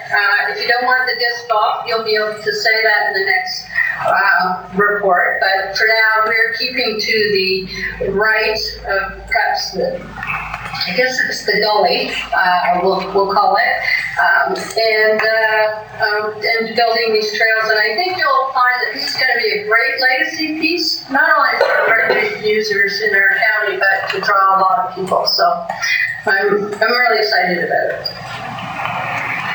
Thank you. Anybody else? Councilor Red? To the deputy warden's concerned, the town of Squamish has a climbing park in the town. You can there's houses all around it. Anyways, the development of that park, the trails are maintained by the town, but all the climbing routes, which are bolts into cliffs and things like that, and the cleaning of those cliffs and all those sorts of things are done by volunteers. And the town of Squamish has laid out a document that's probably 100 pages long, about 90-some pages, about how you should go about developing new climbing routes within that park. And there's essentially no oversight. It's just all done by the community. And it's my understanding works very well. I know the park fairly well. It's a beautiful thing. That's all. Anybody else? I'll just say I'm in favor of the motion. I have 4 children. 2 of them are big mountain bikers. In fact, my daughter is a competitive mountain biker. And next year in July, the Canadian National Mountain Biking Competition is going to be in Kentville. So it's a big thing for the young, I call them young, my daughter's 41, young people. So I'm all in favor. I think it'll be a big advantage for the county. So having said that, I'll call for the vote. All those in favor say yes. Yes. Opposed? No. Motion's carried. Thank you. We'll have a 10-minute break. Come back. Welcome everybody. We're resuming the committee of the whole meeting. The next item on the agenda is item 5.5. Deputy Warden, would you like to read that? Yes, sir. I'm on the right one here, 1.5. Top of page 3. Yeah, okay. Release, 5.5, SR 2022-05, release of funds, Margarettsville and District Fire Department. That Municipal Council authorized the release of $25,000 from the Capital Fire Services Reserve to the Margarettsville and District Volunteer Fire Department in the 2022-23 fiscal year. Second? I'll second it. Councilor Sheridan? Discussion?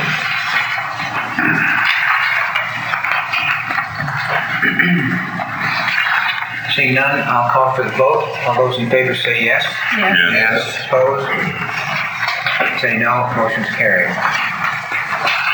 Next, Deputy Warden. 5.6, SR 2022-06, release of funds, Nictaw and District Fire Department, Volunteer Fire Department. That the Municipal Council authorized the release of $25,000 from the Capital Fire Services Reserve to the Nictaw and District Volunteer Fire Department in the 2022-23 fiscal year.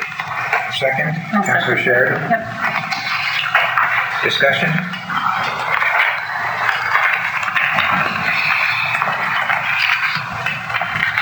Seeing none, I'll call for the vote. All those in favor say yes. Yes. All those opposed say no.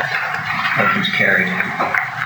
Thank you. Go on to 6.1. 6.1, 2022 or 2022-07-22 nominating committee recommendations. Bridgetown Area Advisory Committee, not more than 5 citizens. That Municipal Council extend the citizen appointment to Steve Campbell to the Bridgetown Area Advisory Committee, satisfying Section 29C of the policy to November 30th, 2024. Second, Councilor Hudson, do you want to second that? We read them all. Second it. Oh, Discussion? Seeing none, I'll call for the vote. All those in favor say yes. Yes. Opposed, no. Motion's carried. And that municipal council appoint Horace Hurlbert as a citizen member of the Bridgetown Area Advisory Committee, satisfying section 29C of the policy for a 2-year term ending November 30th, 2024. Councillor Hudson, do you second? Thank you. Discussion? Seeing none, I'll call for the vote. All those in favor say yes. Yes. Opposed, no. Motion's carried. And that municipal council appoint Nancy McGrath as a citizen member of the Bridgetown Area Advisory Committee, satisfying section 29C of the policy for a 2-year term ending November 30th, 2024. Second, Councillor Hudson, seconds. Discussion? Seeing none, I'll call for the vote. All those in favor say yes. Yes. Opposed, no. Motion's carried. And that municipal council waived by resolution the restriction regarding consecutive appointments and extend the citizen appointment of Grant Wright to the Bridgetown Area Advisory Committee, satisfying section 29D of the policy to November 30th, 2024. Thank you, Councillor Hudson, seconds. Discussion? Seeing none, I'll call for the vote. All those in favor say yes. Yes. Opposed, no. Motion's carried. Cornwallis Park Advisory Committee, not more than 6 citizens. That municipal council extend the citizen appointment of John Chuck Ryan to the Cornwallis Park Area Advisory Committee, satisfying section 29C of the policy to November 30th, 2024, pending meeting policy requirements. Second, Councillor Morrison. Discussion? Seeing none, I'll call for the vote. All those in favor say yes. Yes. Opposed, no. That municipal council extend the citizen appointments of Benjamin Forsyth, Merwin Clayton, and Teresa Hannum to the Cornwallis Park Area Advisory Committee, satisfying section 29D of the policy to ending November 30th, 2024. Seconded by Councillor Morrison. Discussion? Seeing none, I'll call for the vote. All those in favor say yes. Yes. Opposed, no. Motion's carried. That municipal council appoint Lynn Bordeaux as, I hope I got that right, Boudreaux, as citizen member of the Cornwallis Park Area Advisory Committee, satisfying section 29C of the policy for a 2-year term ending November 30th, 24. Seconded, Councillor Morrison. Discussion? Seeing none, I'll call for the vote. All those in favor say yes. Yes. Opposed, no. Motion's carried. The East End Advisory Committee, not more than 5 citizens. That municipal council appoint Craig Parsons, Derek R. DeWolf, Mark Kinsman, Carrie Ann Parsons Salzman, and as citizen members of the East End Area Advisory Committee for a 2-year term ending November 30th, 2024. Seconded by Councillor LeBlanc. Discussion? Seeing none, I'll call for the vote. All those in favor say yes. Yes. Opposed, no. Motion's carried. Habitation Community Area Advisory Committee, not more than 6 citizens. That municipal council extend the citizen appointments of Carl Danuke, Andy Reardon, Ryan Schaffer, and Susan Took to the Habitation Community Area Advisory Committee to November 30th, 2024. Second, Councillor Longmire. Discussion? Seeing none, I'll call for the vote. All those in favor say yes. Yes. Opposed? No. Yeah. Motion's carried. And that municipal council appoint Zachary Winchester as citizen member of the Habitation Community Area Advisory Committee for a 2-year term ending November 30th, 2024. Seconded by Councillor Longmire. Discussion? Deputy Warden. I'm just delighted to see a young person stand up for their community. Thank you. Any other discussion? Seeing none, I'll call for the vote. All those in favor say yes. Yes. Opposed, no. Motion's carried. Upper Clements Area Advisory Committee, not more than 4 citizens. That municipal council extend the citizen appointments of Ian Davidson, Kenneth Knox, Don Moore, Martin Henry Villeneuve to the Upper Clements Area Advisory Committee till November 30th, 2024. Seconded by Councillor Morrison. Discussion? Seeing none, I'll call for the vote. All those in favor say yes. Yes. Opposed, no. Motion's carried. 6.2, 2022-09-01 Heritage Advisory Committee recommendations. That the entire Old Town Hall property identified as document number 121090394 being approximately 9,149 square feet in area located in the community of Bridgetown be considered for registration as a municipal heritage property. Is there a seconder? Councillor Hudson seconds. If I could ask Ms. Bent what the next step would be. Absolutely. So the next step will be council, when you finish up with this particular motion, we engage the solicitor to drop the notice of recommendation in the registry of deeds. It has to be done by a solicitor because the property has been migrated. It can't be done by me. The last ones we did as a Form 44 in the registry of deeds, and because of that, I could do them, but not in this case. So I've read that, I'll have that prepared. You will sign off on it when at the end of the month. It will get done.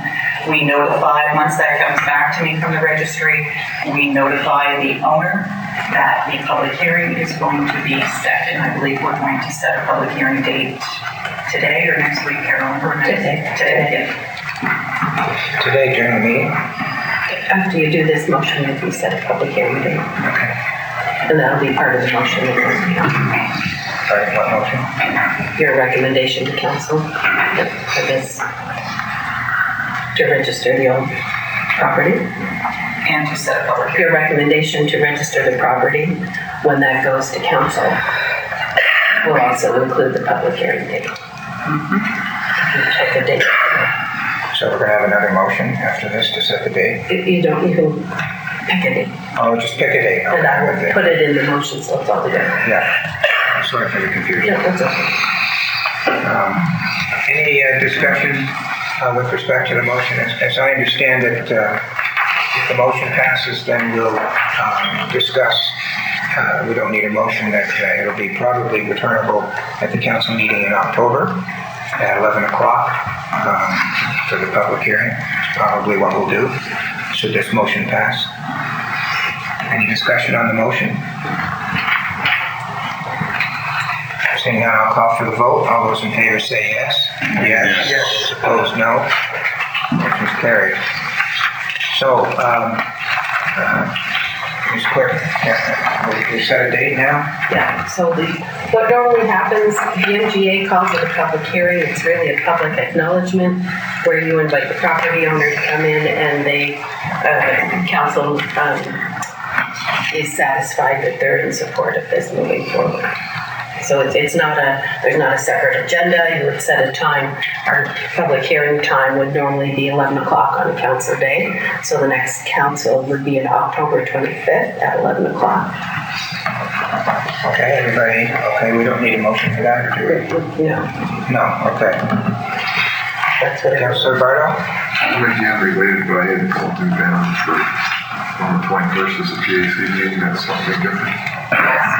Yeah. It's different, yeah. Okay, where are we? Nominating committee recommendations. Let me look at the clock. Yeah, okay. 6.3, 2022-09-06 Nominating Committee Recommendations. That municipal council amend AM-1.3.4 citizen appointments to committee's policy as circulated. 7-day notice. Is there a second for that? Councilor Sheridan seconds. Discussion? Circulated.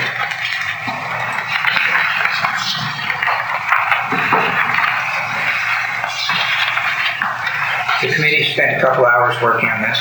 The committee was Councillor Sheridan and the Deputy Warden. Who else was there? The chair, LeBlanc. Councillor, well, of course she was the chair. How could I forget her?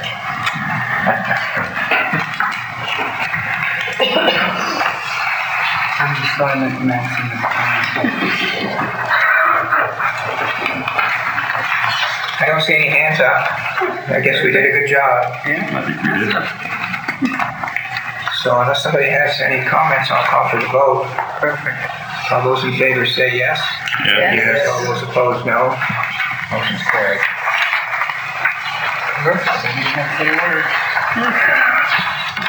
Next is the information report on page 57 with respect to dangerous and unsightly premises.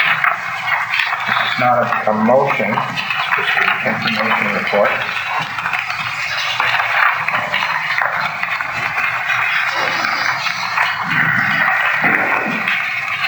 So, what are we just a nice discussion? If they have any questions, the author is here. So, if there are any questions, or Ms. Mason, or anyone else, this is your chance.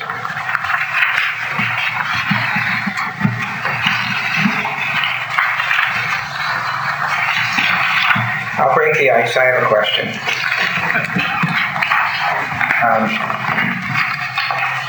As I understand the history to our dangerous and unsightly policy, some years ago, and Ms. Mason would know, maybe I'm going to say 10, 15 years ago, I'm going to call it a committee because I don't know who was on it, whether it was staff or councilors, would go around the county and look at properties that they felt were dangerous or unsightly according to the definitions in the legislation.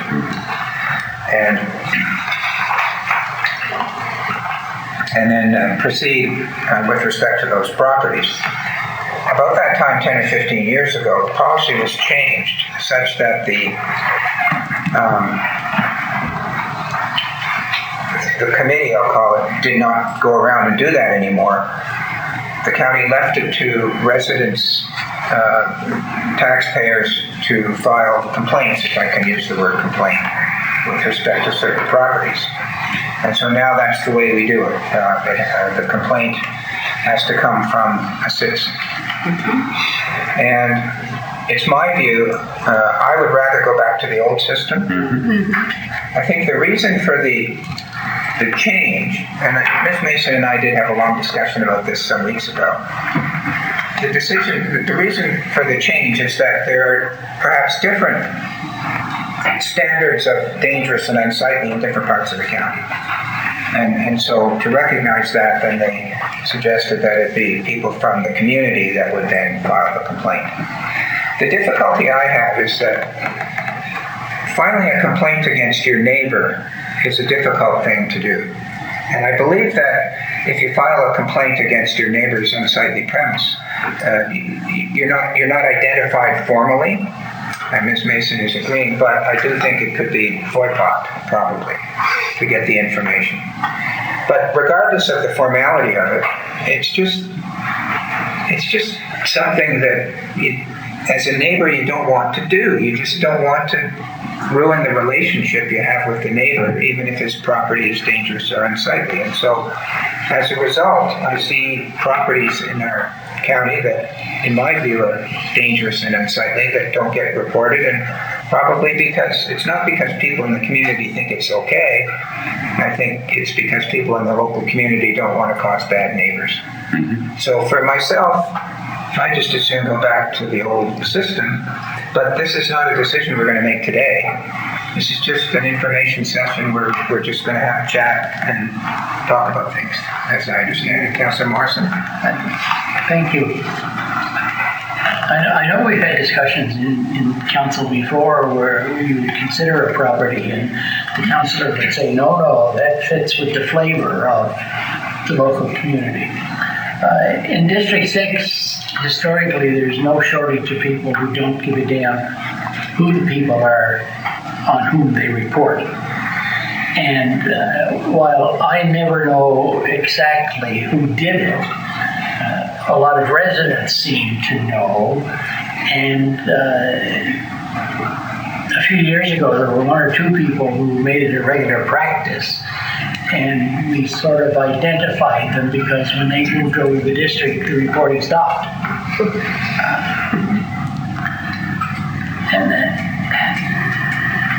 So how would it work? The staff would get in the car and drive around? I think we would create a new system because we'd have to change the policy. What it would be, I don't know, whether we had counselors or staff or somebody, but in the past, and Ms. Mason can probably tell us what it was. Oh, you know? Having been part of the old regime, complaints were still community driven. They were collected for months at a time.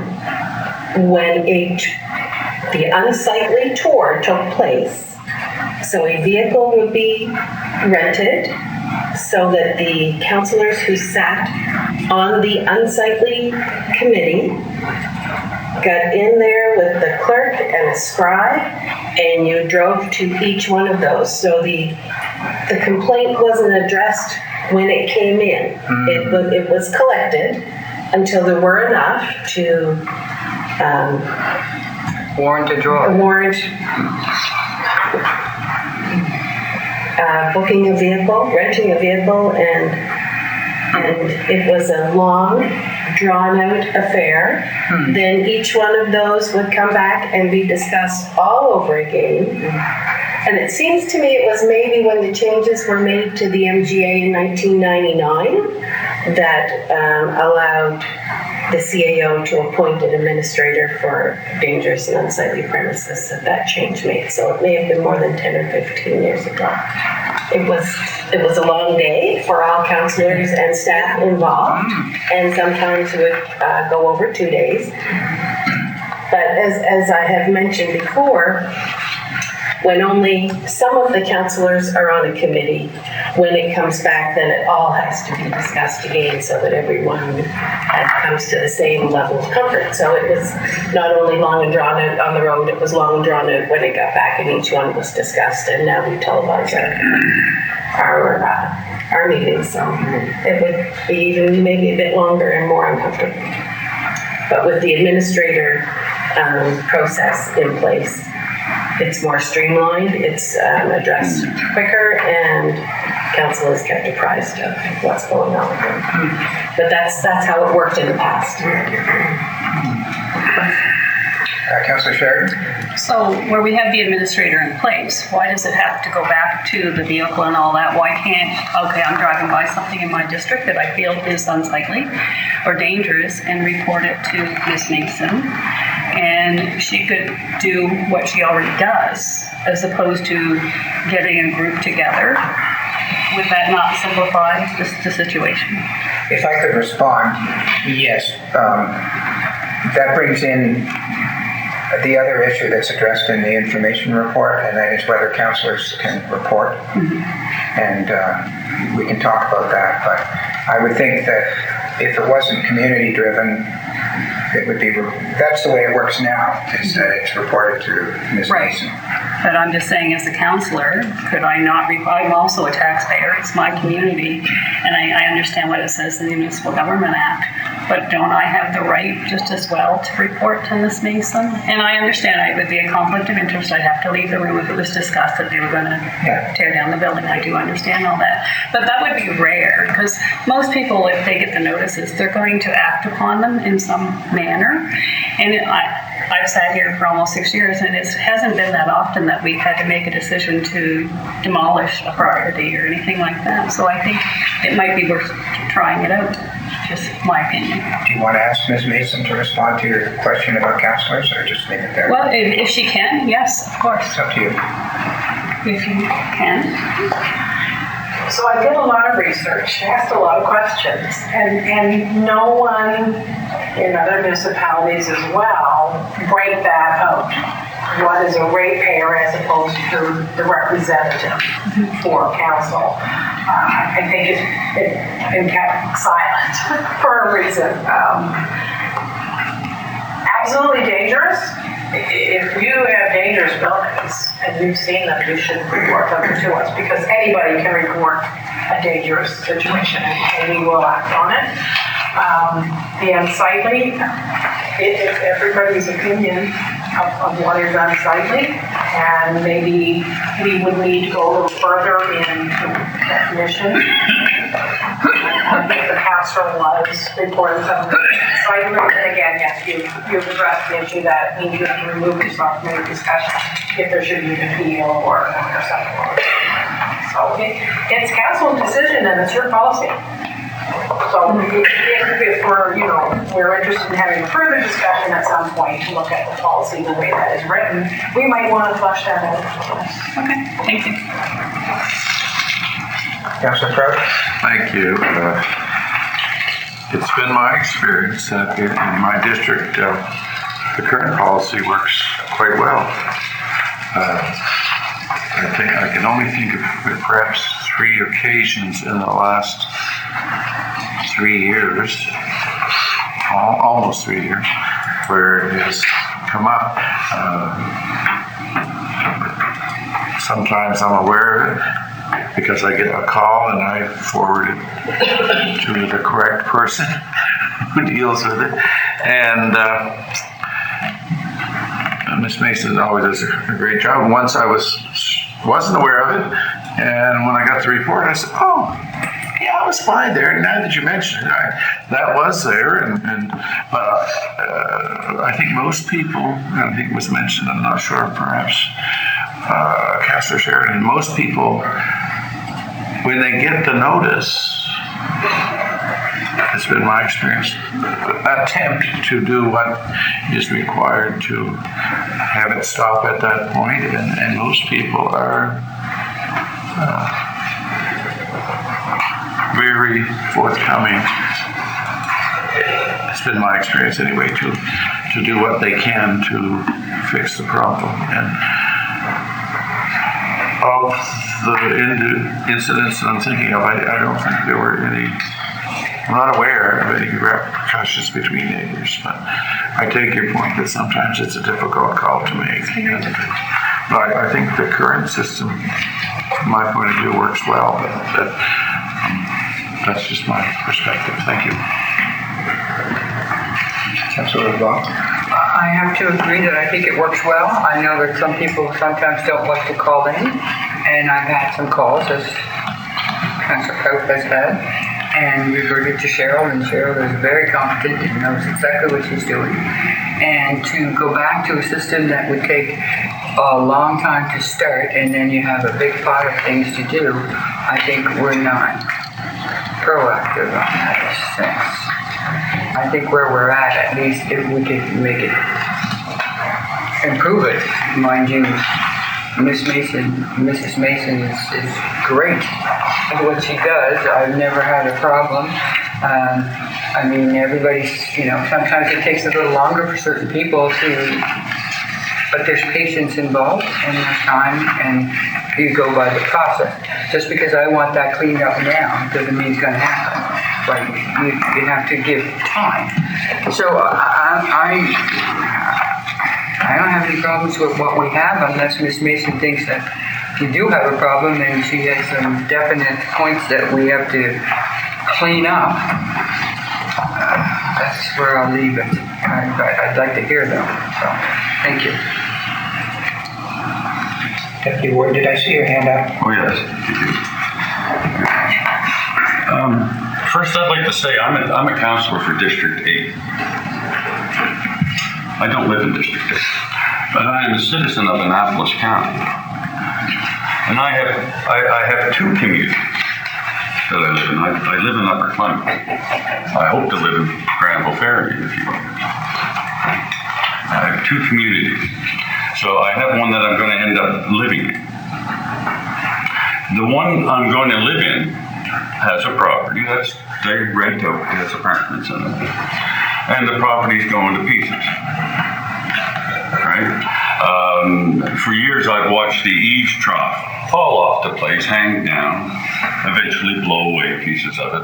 The remaining eave trough, gather enough stuff at the, so I can go, well, I'm not shouldn't say I cut a load of logs out of it, but there's trees growing up in the eave trough on the place.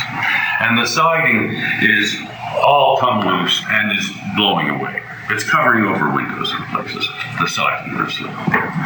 This is definitely an eyesore in a community that everybody's gentrified their houses. All the houses are, everybody looks after their properties over there. But there's one rental, that's a mess. As a citizen, I feel it would be my right I'm really not a citizen, but as a citizen of Annapolis County, it would be my right to call by law enforcement, whoever, and say, listen, you got to do something about this place. Somebody's going to get hurt eventually from that siding blowing off. Maybe not. And the eaves trough, somebody could get hurt dangling away off the house. But as a councillor, I can't call, from what I understand, and make that complaint. Because I'm a councillor. I'm no longer a citizen. Right? I think you're wrong. We can ask Ms. Mason. Okay. So anyway, the way I look at the present system, we need some sort of change. Because, this has allowed properties for years, and we ran through this a year or so ago with another property that was burnt and just sat derelict for years. And it wasn't until a lot of noise from council that this eventually got dealt with. And it's not the only property. I have properties that I get notices of, time and time again. People just don't get their properties cleaned up. Maybe they get them properly cleaned up, and then it just goes to pieces again and they get another. I've had people, because their roof wasn't shingled, get told to get their roof shingled because it had a tarp covering it over. Well, they had full intentions of it, but my point is the system the way it is now doesn't really work that well. That's the way I see it. Thank you. And as far as the question goes, from what I've been led to believe the last years I've been on council, is that complaints from council would not be considered. Thank you. Perhaps I've been wrong. Well, if council doesn't mind, I'd like to address that point while we're on it. I'm looking at the policy we have, dangerous and unsightly premises, which is at page 59 of 73. And under 5.1, report of dangerous or unsightly conditions. It says the reporting of a dangerous or unsightly property can be made by a resident or ratepayer of the municipality, period. Mm-hmm. So when I read that, it includes the councilors. Okay. And then if you turn to the report that we had from Ms. Mason in the previous page, she raises the issue in the middle of the page.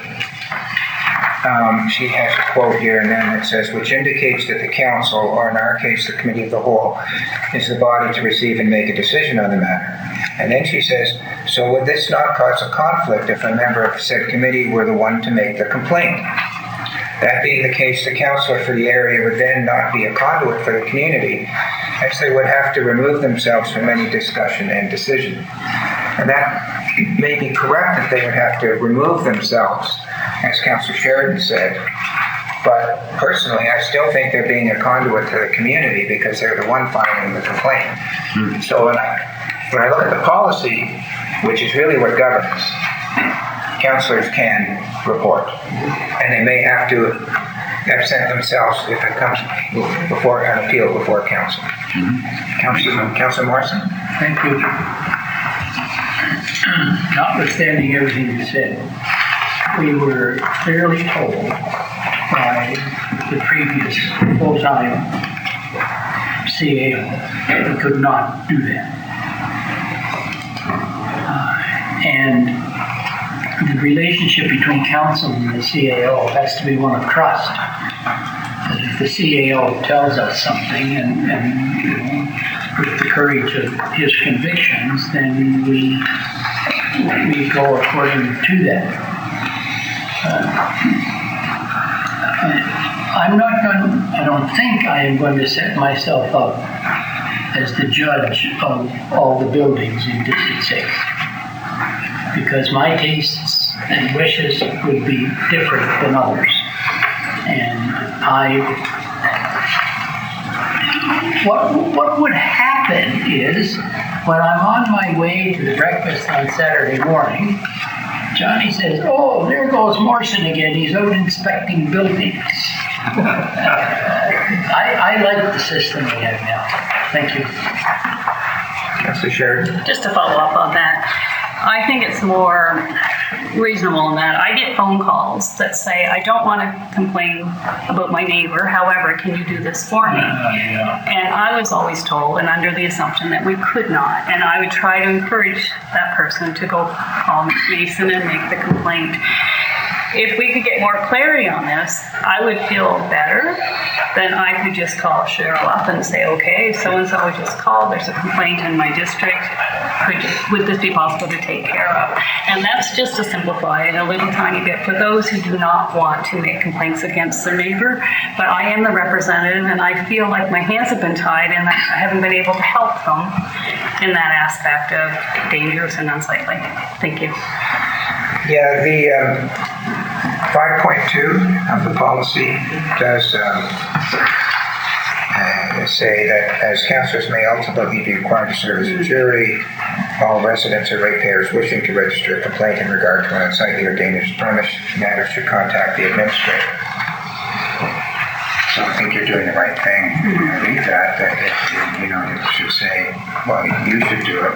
But I personally disagree with the logic. Just because you serve on the jury doesn't mean that you can. There's still 10 other people that are going to make the decision, and I think I would save the person, I don't know whether the word's embarrassment or whatever it is, to do it for them. So personally, I think I'd rather see 5.2 changed a little bit so that in your situation, council would feel free to help their residents if they didn't want to do it themselves. But I agree with you. Councillor Bardo? With the system we have now, the administrator, once it gets in hands in this department, like it's dealt with. It's just a question of how it gets from the public to her. Can't we treat it as like, Crime Stoppers, you're anonymous. It's like, once she's aware of the situation, she's duty bound to go check it out. Whether somebody told her of it or she stumbled across it herself. So, can we just pull that formal complaint out of the equation? Would that solve some of that issue? And people wouldn't feel bad about reporting it if they didn't think that their neighbors were going to mention it afterwards. Just a thought. Where are we going to go with this? Do we want to just let it die here, or do we want to have some changes to the policy? We're not going to make the changes today, but do we want to have it brought back with some recommendations in keeping with the discussion, or do we want to let it drop? I'm at the will of council. I have a question. So, let's just say Brad's my neighbor and the other neighbor doesn't want to have nothing to do with it, but clean up your act. So they call me. So where does it say in here that I cannot call Cheryl and say, I have a complaint, that could you please go by and check out what you see? 5.2 implies that. It doesn't say it specifically, but it implies it implies it, but it doesn't, it's not true. But it causes, as Councillor Sheridan said, an uncomfortableness. Yes, but the uncomfortableness is, do we have a record keeping of the people that complain about it? I think it's the uncomfortableness is that maybe she's going against 5.2.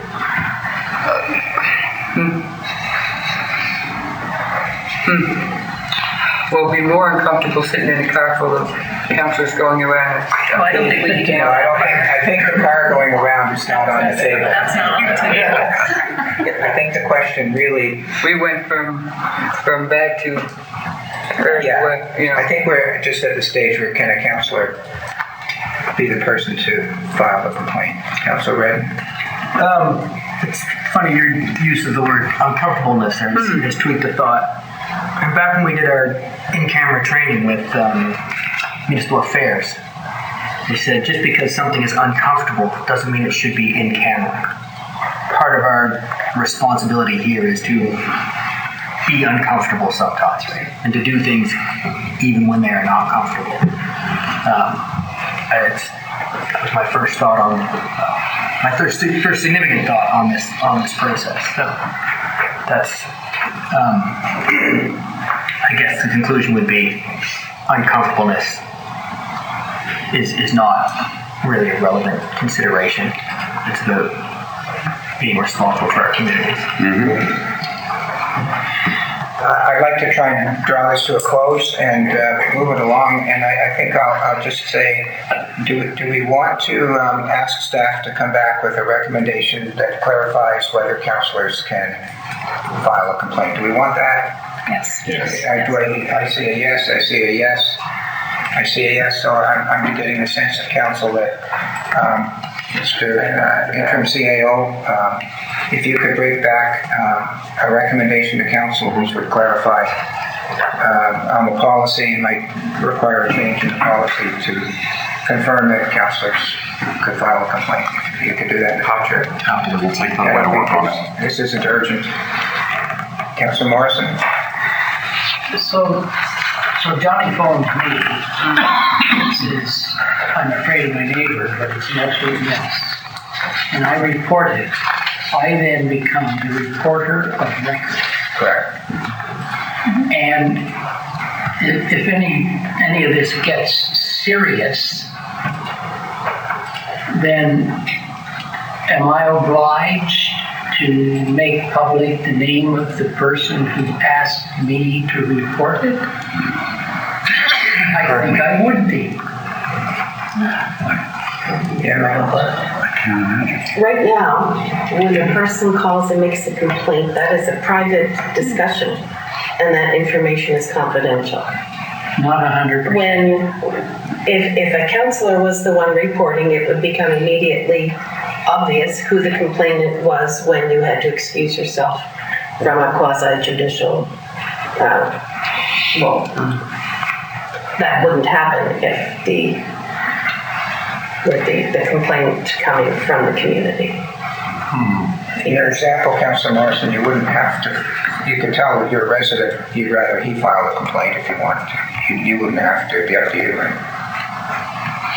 I run into this with the RCMP. Johnny will call me and say, bit. And I say, yeah, that's a matter for the RCMP. No, I'm not going to call the RCMP, because if I call the RCMP will know my name. They'll tell my name to my neighbor, and my neighbor will immediately burn down my house. So he says, I insist that you call the RCMP. So I call the RCMP, and I go through this, and I know the routine, and the guy says, the lady on the phone says, well, what do you know? I said, I know what this person told me. And she said, well, that doesn't mean anything. Right? Anyway, it's fascinating. Councillor Sheridan? So I would look at it differently, because I look at it, okay, these people are calling me. I'm a representative of the community. I'm supposed to be doing my job. They want me to take action on something that they feel is unsafe or unsightly. So it is my duty to bring it forth. And if I have to excuse myself, it's because on the behalf of another resident. It necessarily isn't because of me. It could be, but they don't know it's because I have received a call, I'm acting upon and doing my duties, or if it's myself. Like, it's still, in my opinion, part of our duty. I'd like to second that. I think Councillor Sheridan put it very well. I feel we have a duty as the councillors to get involved consistently when we want to. Okay, we have a direction to staff. We don't have a motion, but a direction. And something about that. Yes. So where are we? 6. Oh, no, we got that. If I can just be clear, because I'm trying to capture it, because I will have to forward that to the CAO. Is it to direct staff to bring a recommendation to amend the policy permitting, making it clear that councilors can make a complaint? Yes, that'll be the recommendation, but it may or may not pass. But that's what you're seeking. Yeah, that's what we're seeking. Okay, But council can decide. because the wording that I had captured, it didn't really say that. So it could be on behalf of, the council could be reporting on behalf of residents or themselves if they see, so. Yeah, I had captured for staff to confirm if, but it's really to confirm that councilors can file a complaint. Yeah. Okay. Councilor Redden? Quick question there. How does that tie in with our motion tracking that we've asked for? A direction versus a motion? You will have to make a motion to direct staff. It's not a recommendation to council, but it's you still need a motion to direct staff. You're saying we should do this as a motion? If you want to direct staff to do something, you still have to do it by motion. It's just not a recommendation for council to direct staff. You can direct staff from this body, but you have to do it by motion. But can we not place a timeline on that? Can't we say to be presented in October, November, December? Is that what you're talking about for timeline? No, Yeah, I know. Should we formalize the request to staff, is essentially what you're saying, and I'm hearing yes.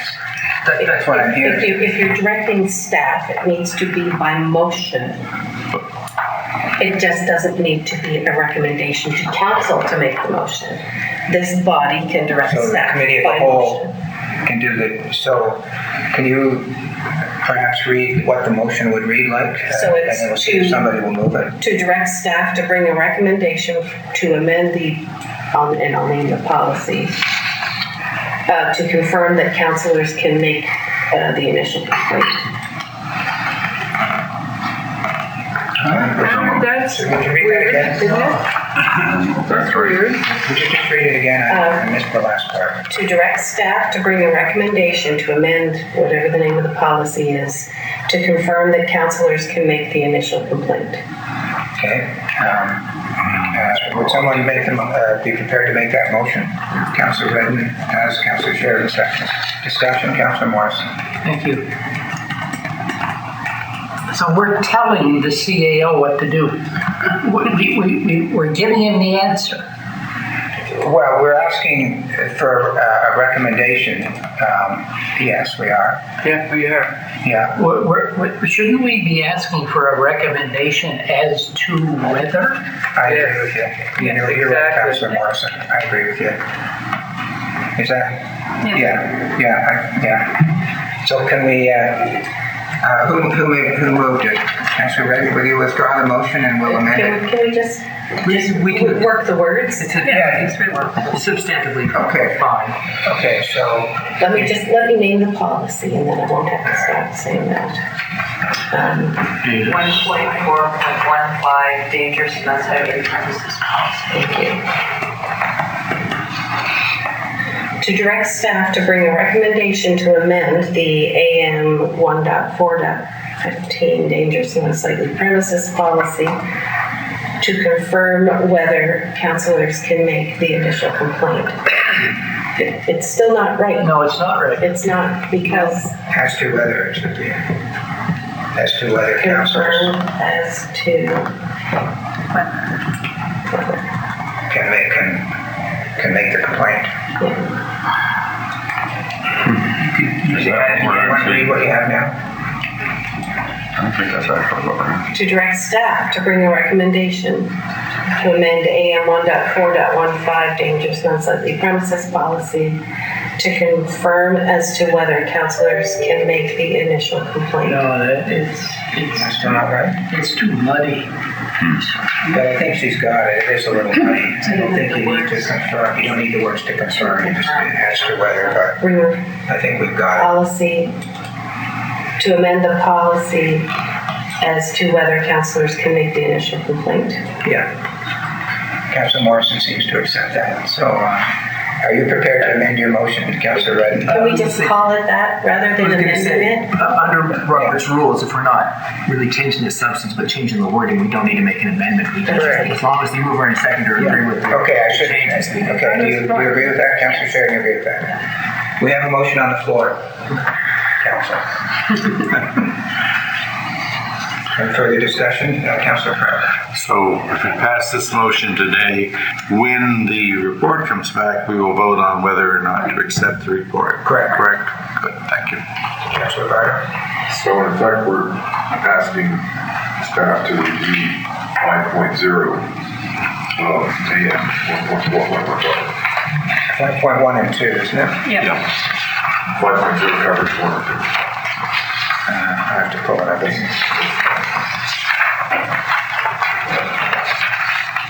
Yeah, okay, sure. You could just stipulate that and just the points of that, that's all. Yeah. I think that's Do you need an amendment or do you just? I think what we have. what we covered. Covers. Any further discussion on that? Nope. Call for the vote. All those in favor say yes. Yes. Opposed, no. Motion's carried. Thank you. All right, looking at the clock, and this one says 11:50. That's what's next here. Council facility tour. Okay, we've got time to do that. Everybody get your books out.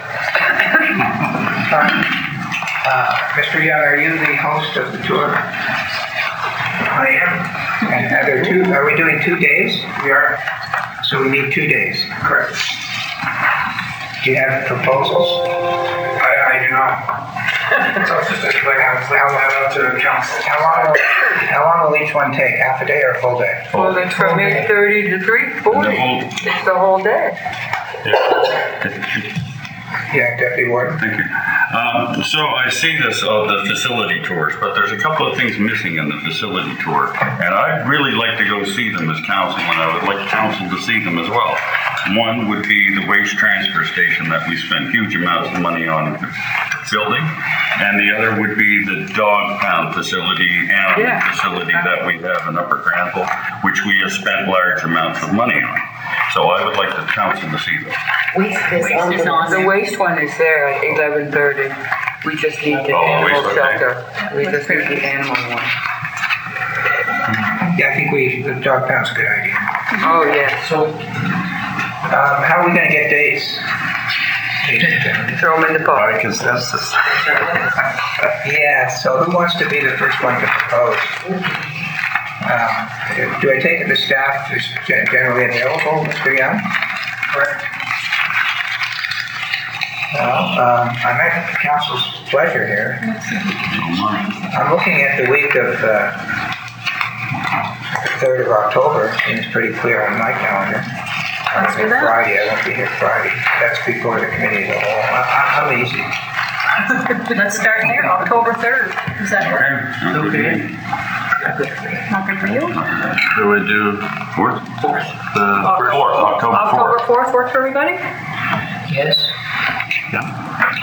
Sorry. Well, we have We have an East End that night, that but night it's at not 6 this o'clock. Yeah, that's nothing. That's nothing.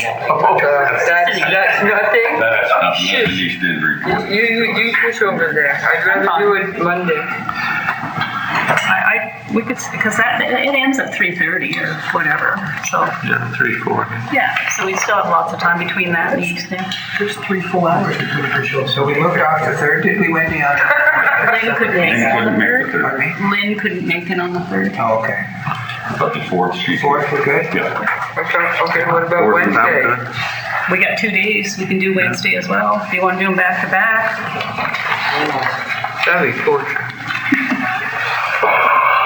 Do it. I don't have a problem with the 5th, 4th, and 5th. I'll do both. Might have to go Fifth, over. okay. October 4th and 5th? Is that Lynn, are you okay on that? Yeah, I'll take that, that's good. So we're gonna call this a facility tour. So on the second day, I'd like people to see more than wastewater treatment plant. There's more to be seen in Cornwallis Park. So it should be Cornwallis Park and wastewater treatment plants, comma, and area. Are there specific places you have in mind? Wants to go to the beach? I like the beach, but I want to see exactly where the beach is going. Well, perhaps you could speak to Mr. Young when he does the agenda, Councilor Morrison. Because we're going to Bear River, but there's nothing as to what we're gonna do in Bear River. Pardon? We're gonna see where the water system is gonna go, where the comfort station will be. Oh, great. Yeah, but I'm just using that No, no, I to understand. carry back to work. I'll be more specific. So, Mr. Young, would you send out to all the councilors, the time and where we meet and all those kinds of details? Absolutely. Yeah. Did we add the Doc, Yeah. dog pound? Which day? October 5th. The second page. October 5th? Okay, October, that's the lower, that's the day we meet here and then go. Right. Okay. So we park at the sports hub in Bridgetown on the first day. Go from there. And we go from there. Good. Good, that was easy. Okay. I just can't find that for some reason. My only That's a lot. question would be if, when I send the notice out, if you could respond back if you have dietary issues, then we need to consider. Okay. No gluten, no sugar, no dairy, no. Just Your day, they call it, bring your own lunch. That's what they call it. Barbecue lunch. Who's the chef for the barbecue? Yeah. Shouldn't be asking. Is it you? No, I'll be with you, but it'll be some by Saturday. Probably Amanda and Jordan. You're passing it off to me. I'll pick you on the place. I think saving grace. So the dog pound's on the second day, so. Yes, we'll fit it into this guy. Wallace, Bear River, Granville Ferry. I don't see it right. I'll leave before daylight to be here by 8:30 on the 5th. Down a little here. And you're at time. There's gonna be some traffic outside the bus. Okay. Done. Let's see, where are we? Next, aerial spraying, that's done. New Springs done. We are in camera. Well, no, there's one other item. There's two. There's two. Okay, we're moving along to 8.3. Which I have called suggested policy changes to AM 1.4.1.1 medical assistance recruitment program policy. Exactly, that's the topic. That topic is at the moment. That's the topic, and I received an email from, help me out, Councilor. I have a copy of it, from Karma Chikowski. I received an email from Karma Chikowski with respect to our medical assistance recruitment program policy. And I was told by the clerk that in order to refer that to our committee, council had to do that, or committee of the whole. Committee of the whole do it. Committee of the whole can refer, Yeah. if they choose to. So I'm looking for a motion to refer the issues raised in the email to the committee. Moved by the Deputy Warden, seconded by Councilor Longmire. Discussion? Councilor Cotw, do you want to say something? I think probably the first thing to do, we'll have to consult the committee to see when we could meet on this, and we may wish to refer it back to council at a future date. I don't mind contacting, I think I gave you a copy there, but I don't mind contacting Ms. Chikowski and perhaps Hislop. I think if you want to read her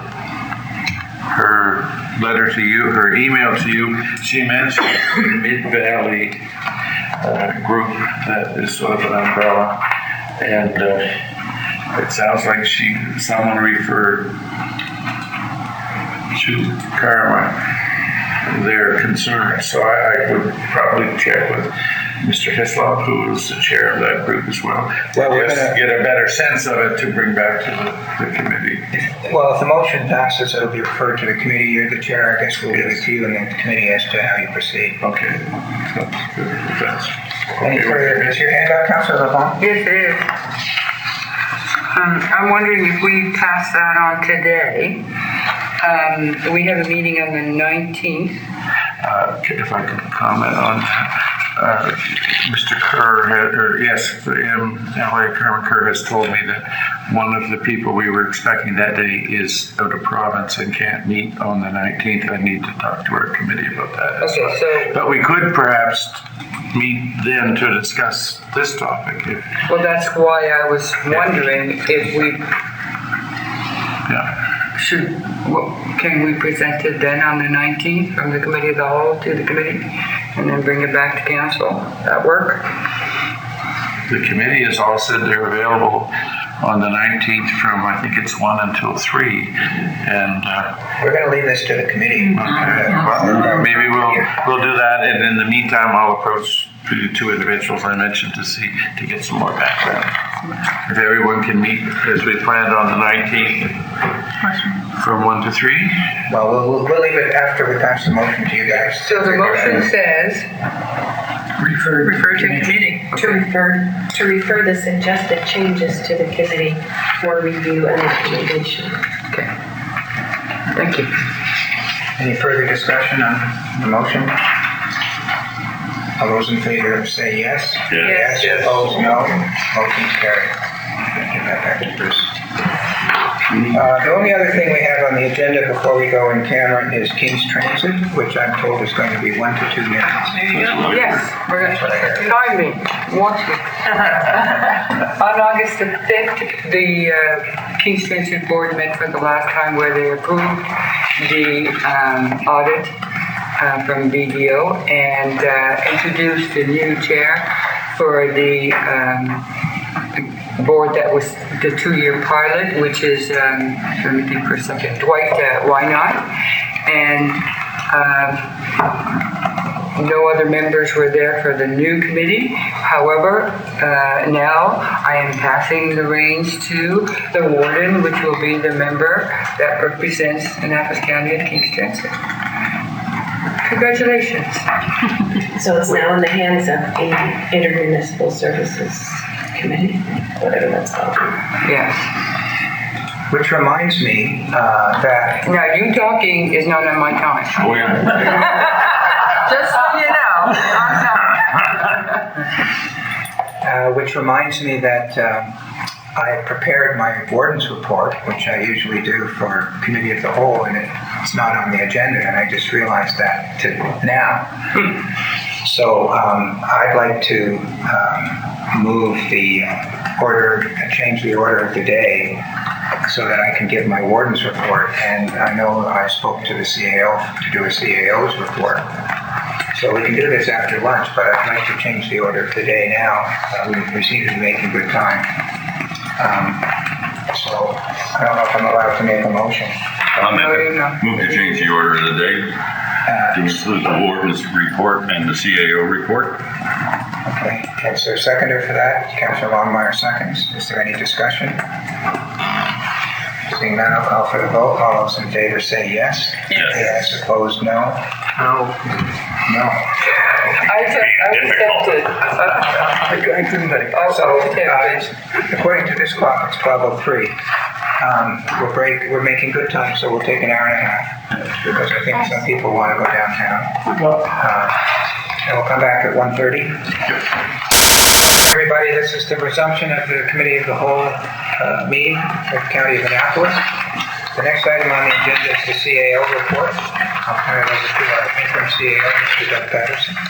Okay, thank you, Warden. Thank you all. I just ran up the stairs, so I'm still catching my breath here.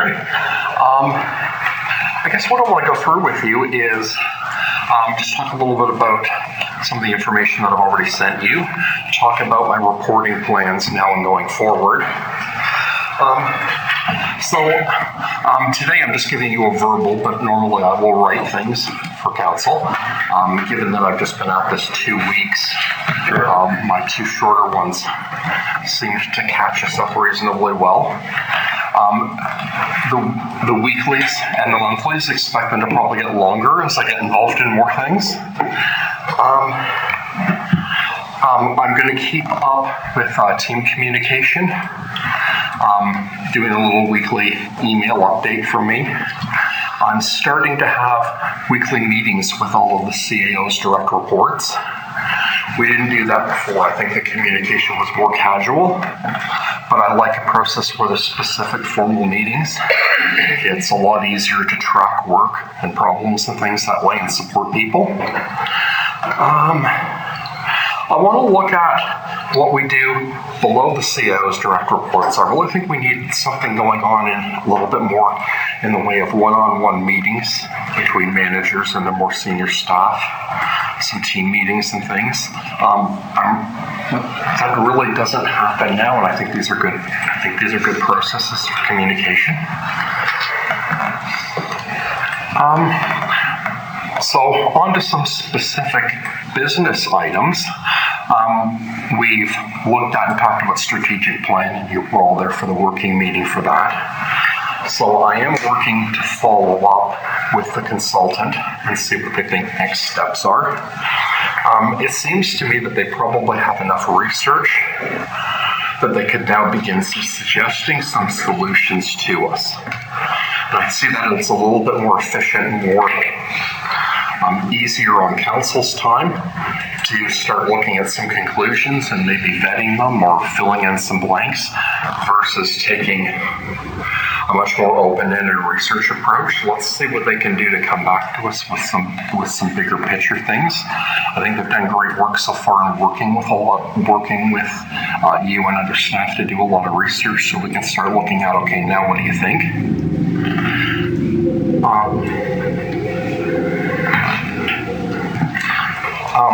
One thing I haven't reported to you yet that is a piece of good news, we're almost ready to do an RFP to hire a construction firm to revamp that old washroom and comfort station at the sports hub.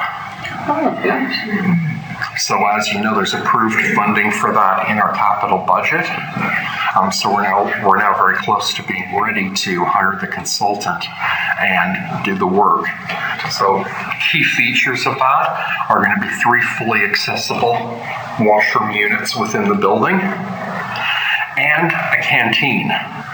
So that, because that can be a revenue generator, sales of food, drink, and things can be done large at events at the sports hub. So that's just a couple highlights on it.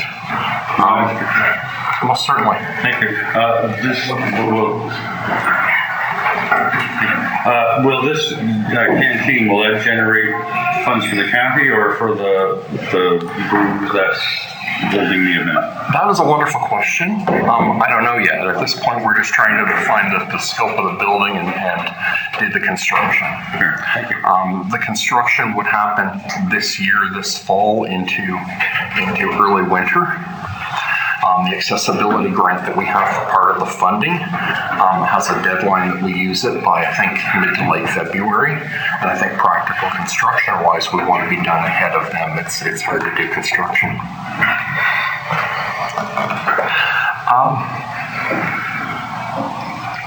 Sorry, I keep pausing as I look down at my notes on things.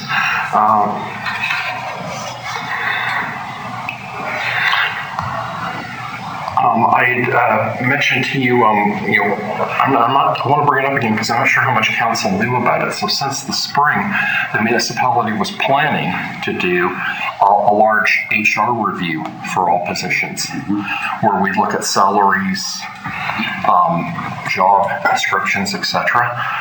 This ringing a clear bell? Yeah. Waiting to hear the results. The project has started. It's working well. It is going to take a little bit longer, though. We've got some major decisions to make now.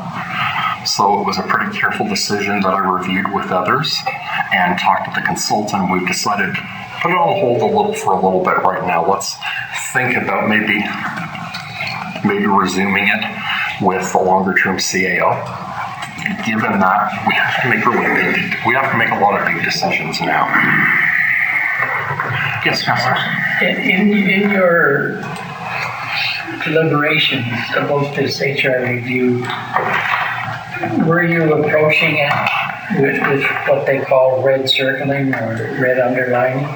In that if it was deemed that the job was going to change, then somehow the salary would remain the same until, but there would be no increases until it caught up to where it would.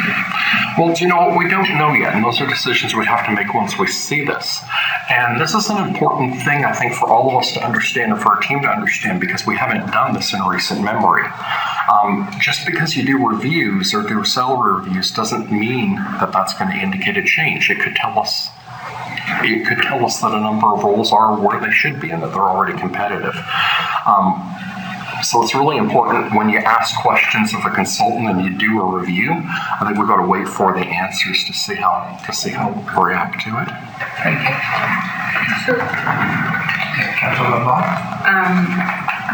The firm that's doing this is, do we know? Gerald Walsh. Gerald Walsh. They went through an RFP process and won the RFP. Yeah. Councilor Longmire? I guess I would like to ask the question, I can't recall where in our budget we had budgeted for that. I think there's some general, I can't recall it. I'm not sure because I've picked up on it now that it's already a running project. Sure. So I guess I have to admit I don't know the answer to that. I think there were some consulting budget items in our budget. Is that something you'd like me to take away and get back to you? Yeah. Sure. Okay. Councilor Sheridan, did you have a question? Yeah, I was just going to make a comment in that regard. I'm pleased to see this going forth because in some instances there are staff that are underpaid as well, that have, that may qualify for quite a substantial raise possibly. There may be some that are... But if I may caution, we don't know that yet. Yes, no, and I'm just saying there could be. There could be. So it's important to do these reviews because there could be that, there could be other things, but it's all an unknown until this is done. And to bring a new CAO into the midst of it, it is going to be difficult for this new CAO. So it is challenging for this new person to walk in on this too. So. It's also really valuable, though, that they have it as a tool and that they can mesh that with their plans and vision for a long-term plan. If we start doing this now piecemeal or implementing things, we could just disrupt the team with changes. So this is a really great, powerful thing, but I think we've got to get it right. And a short period of time to wait is less of a consideration than getting it right and really clearly communicating. Oh, getting it right, for sure.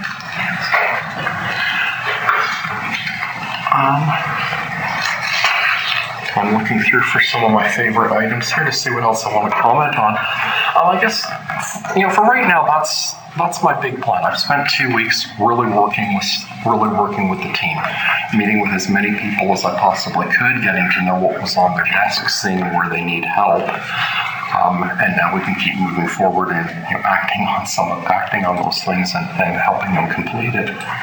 So does council have any questions for me on that at this point? Deputy Warden? Thank you. It might not be on that, but I'm under the understanding that we recently, over the summer, lost a bylaw enforcement officer.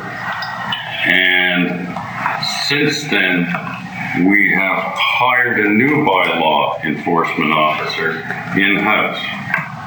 And I'm really querying why we have two bylaw enforcement officers, seeing as they really don't enforce bylaws.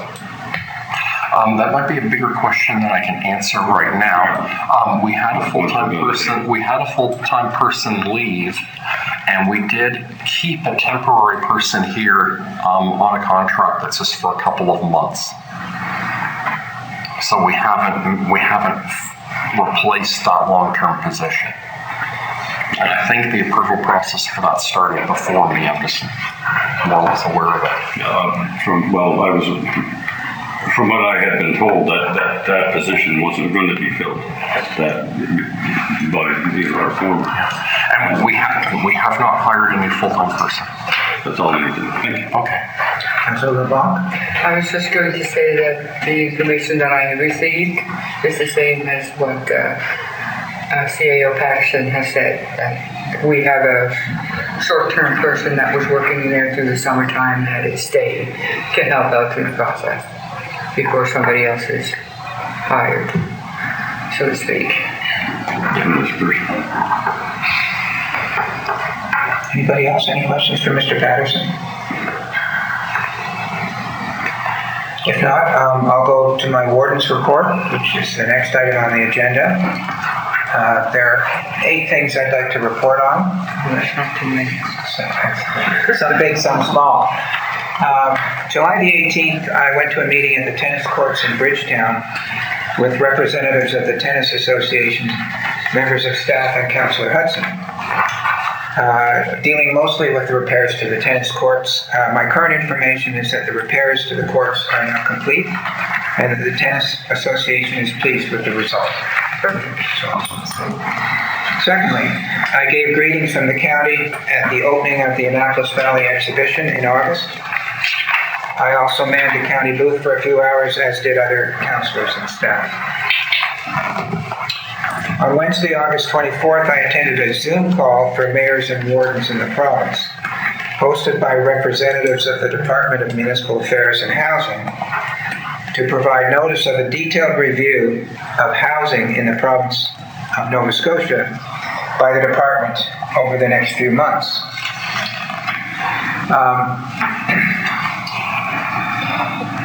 This is going to be a fairly detailed process. The firm of Turner Drake, that some of you may have heard of, have been retained to lead the project. The province wants to hear the voices of those who are familiar with those who are homeless. They want to get data. So there's going to be a public survey in September and October, and then they'll go to secondary sources after this public survey. The purpose is to get a handle on current housing situations in the province, and when they do, they'll look at what to do in the future. They're going to look at municipalities, and they'll get information from building permits about what housing is going on. The data collection should be completed by the end of October, completed in November, and then a report would go to the province. The public survey would take place from September to November. There will be some municipal engagement sessions. I don't know anything about that other than they said that in September to November time period. There would be other shareholder sessions. There will be a what we heard report in December and January. They're looking to complete it in spring of 2023. And the goal is to provide recommendations to focus on housing needs in municipalities. Andrew Scanlon Dickey is the lead for Turner Drake on the project. Next, on July 29th, I brought greetings from the county at the opening of the Natal Day celebrations at Annapolis Royal. On Tuesday, the 6th of September, I attended a well-attended public meeting in Hampton with citizens concerned about upcoming aerial spraying of herbicides in the Hampton area.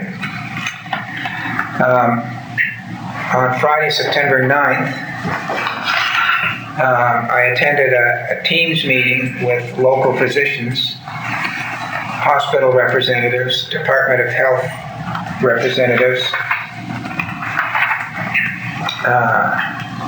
regarding the creation of an urgent treatment center at the Annapolis Royal Community Health Center. Now, I made some notes about the Teams call. There were people there from Nova Scotia Health, as I said, communications people from the Department of Health, doctors from Annapolis Royal. Now, an urgent treatment center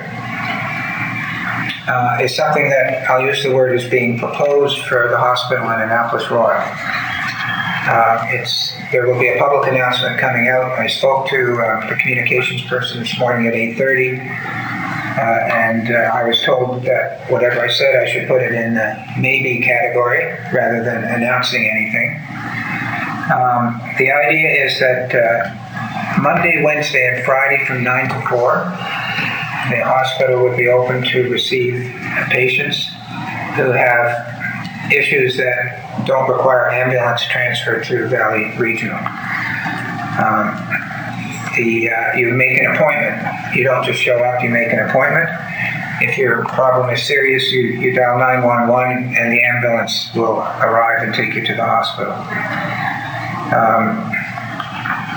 Dr. Conyers, who some of you may know, pointed out that if that's the way it's going to work, Annapolis County will need more priority of ambulance service under this model. He did say that he understands the challenges and problems with the EHS service. Digby Hospital and Soldiers Memorial will remain as emergency medicine centers. The idea, if this is approved, I think the idea is it would become permanent, although hopefully the hours and days will increase from Monday, Wednesday, and Friday to perhaps the middle days. The Department of Health is looking for more service providers. Now, I'd hoped to have more information. There was a slideshow presented to us, and I asked to get a copy of the slideshow, so what I said would be accurate. It didn't arrive yesterday when it was promised. I did speak to the lady this morning. I'm expecting a public announcement to come out in the next few days because the idea is it's going to start in October. So that's about what I can say. As I said, I hoped to have something definite in my hands for this report, but I have to go by my notes, which I wrote expecting to have something else with me. Councillor Morrison? Did I hear you say that the hospital is closed 4 days a week? Yeah, it would be. Yeah, I think that's accurate. Tuesday, Thursday, Saturday, Sunday. Well, and this includes the collaborative practice? No, the doctors. By the collaborative practice, you mean the family doctors? The family doctors. No, I don't mean family doctors because people who use the collaborative practice don't have a family doctor. That's down the hallway in the hospital, and you phone and you make an appointment, and you usually get it today. If you don't get it today, you get it tomorrow. Primary care. Yeah, or next month. Primary care clinic. They have That's the collaborative practice. Collaborative practice. Yeah. I don't know. Yeah, it is collaborative. Yeah, but I don't know whether. I mean, family doctors are going to continue with their family practice. This is on top of that. This is for the. You know, I have a family doctor. Elizabeth does not have a family doctor. So when Elizabeth has a problem, she phones the collaborative practice. She gets an appointment, and she could get any one of 3 or 4 doctors who open up the computer, and there's her whole thing, and they do something. If I knew the answer with any certainty, Councillor Morrison, I'd tell you, but I don't. I think that was the CEC model, Alan? Yes. Yes. Yeah. Yes, I don't believe that that's going to be continuing. Where are these doctors going to go? Well, the collaborative practice is of its own right inside that facility management. Well, I just described you as the collaborative practice. Yeah. Yes. And it's going to stay. That will stay. Oh, yes. Okay. Yeah. So this is outside of that, replacing outpatients in emergency room. Oh. What the warden has just said is Monday, Wednesday, Friday, 9 to 4, replacing emergent. There's no emergency. And CEC services. So if you're simply sick, if you're sick, if you can, pre-plan your sickness. you can only go there those 3 days? Mm-hmm. Yes. But what do all the nurses and administrative people do for the other 4 days a week? They're being displaced off to other centers. And some of them are choosing So we were told by my MLA,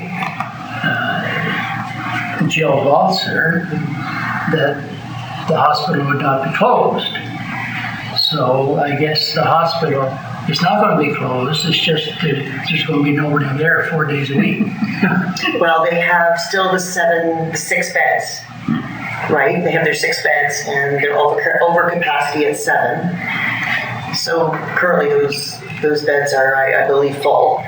So that portion would remain, and then the complement of staffing for that will be dictated by the needs on site for those patients. I hope they come up with more explanation. Yes. Heretofore, the one they've had out in the last month or so, that's a full page, and shopper and everything else, tells us to go to Digby. But then if you read something else, we're not allowed to go to Digby because we're not in the Digby catchment. Right. Yeah. And the catchment will be different here. Again, I believe that their model is to look at some part of not having to be their catchment. But that's, as it's being built. As John Smith from near Waterford said to his platoon commander in the first battle of the Cape Breton Highlanders in January 1943 in Italy. After all the bullets had come on, he looked at him and he said, "Shit, sir, this is serious business." This is serious business. It's very serious business. I wish I could talk with more definity, but I didn't get the documentation I was expecting yesterday.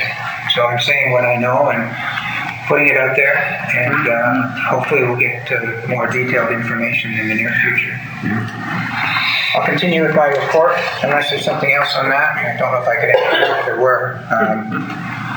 Next, on Saturday, September the 10th, I attended the unveiling of a registered heritage building plaque at the West Paradise Community Hall and brought greetings from the county.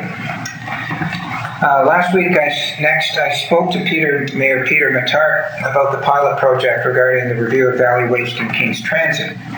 I can report that Dwight Wynot has been hired as the executive director of the non-financial aspects of the project.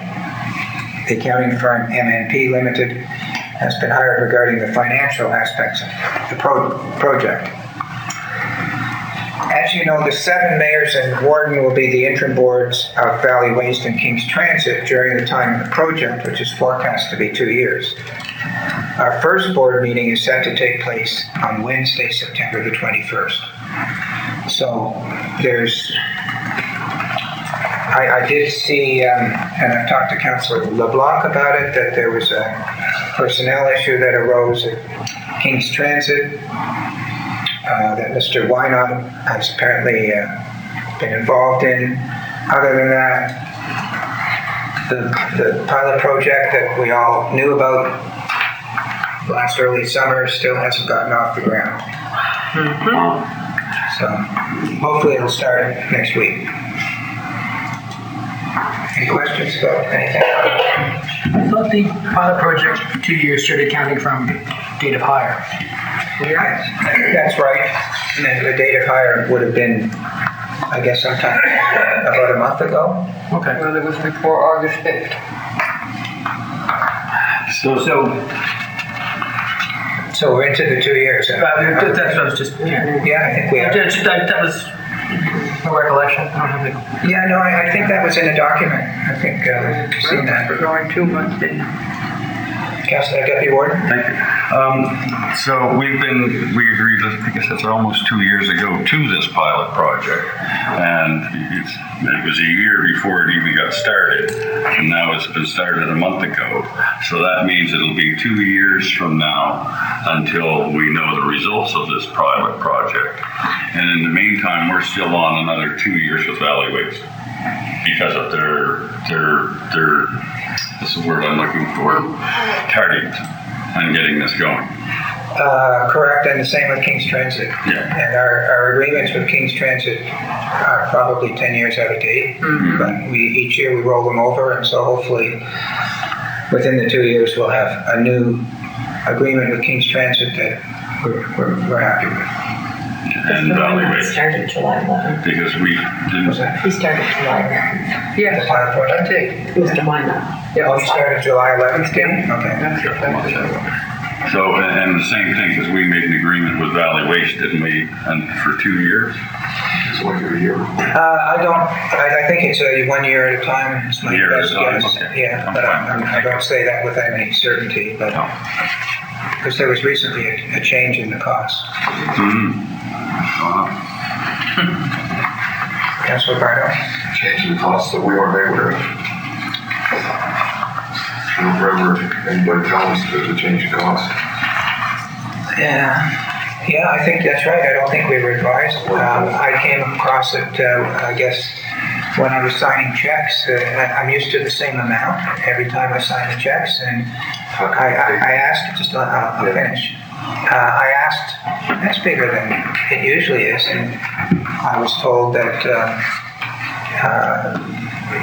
it's a new contract and the cost has gone up. Yeah, but we never, I'm telling you all I know. Yeah. we're not in any new contract, so how come they charge us more than without having discussions on it? And then we're paying big money for a place on the board, which isn't doing some good at this point. So it's like, we need to bubble this to the surface and rehash it again pretty quick. Because we only put contract in for Valley Waste for a year to give us time to contemplate what we were doing, and we never got back to the table and contemplate what we were doing to decide whether we want to continue or not. We're just, everybody's assuming that it's just going and it's not. And if they're charging us more, here we are back into that same railroad again that started this whole mess originally, and we're being taken for granted, and they just send us an invoice and we pay, and we're supposed to be happy? I don't think so. Life isn't supposed to work that way. Not in the corporate world or even personal world. How do we rectify that and how do we get back on track and set some special meetings to deal with that right now?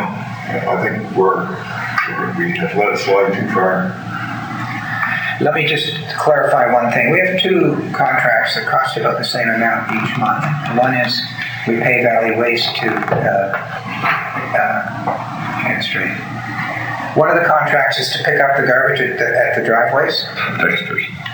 And the other contract is to, after it goes to the transfer station in Lawrencetown, to take it to the landfill, the recyclable place, and the composting place.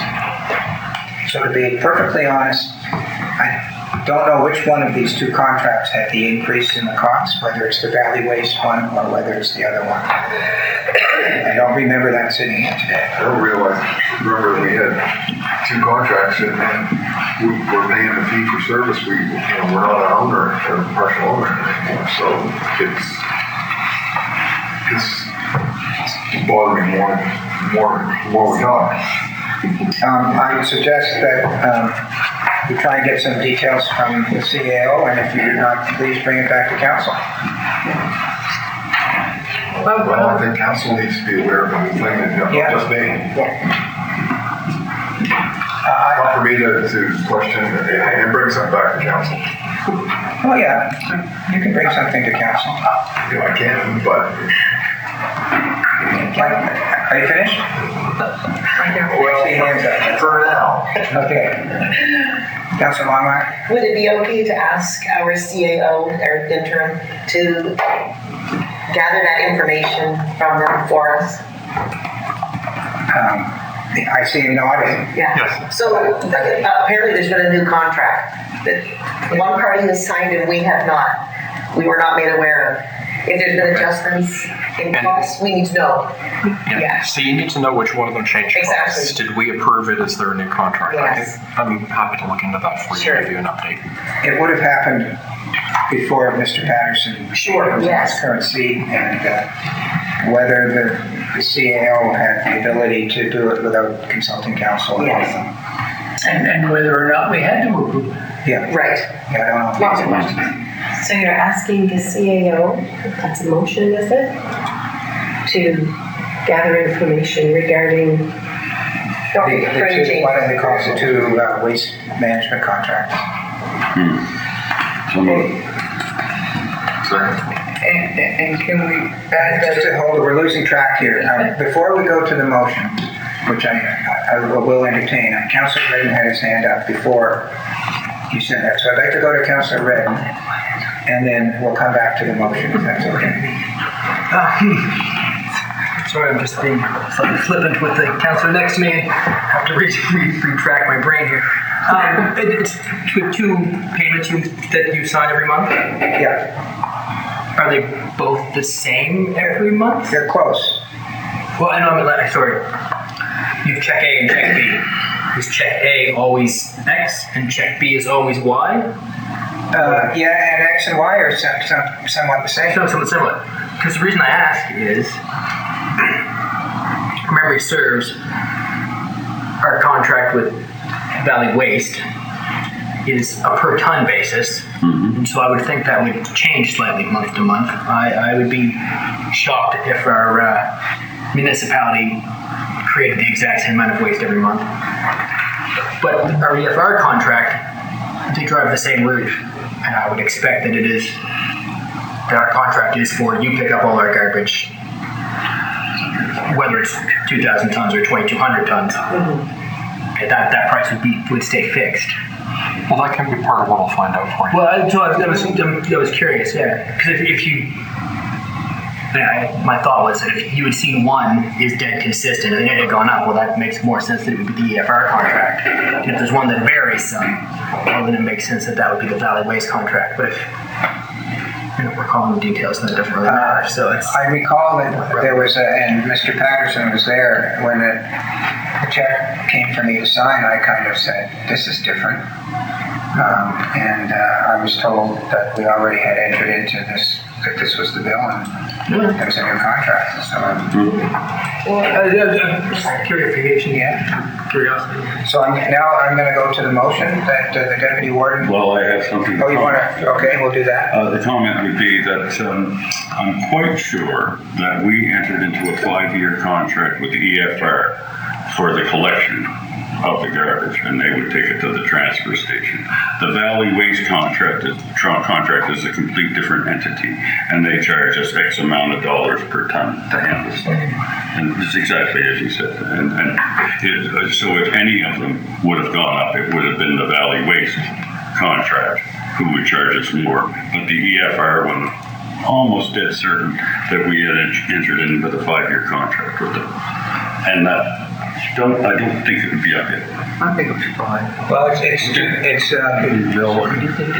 bad we don't have a staff member here that can actually answer these questions. The CAO will look into it. I'd make a motion for the CAO. Okay, and would you verbalize the motion then? Yes, sir. I would move that the CAO look into, I don't know if that's look into our contracts with EFR and with Valley Waste.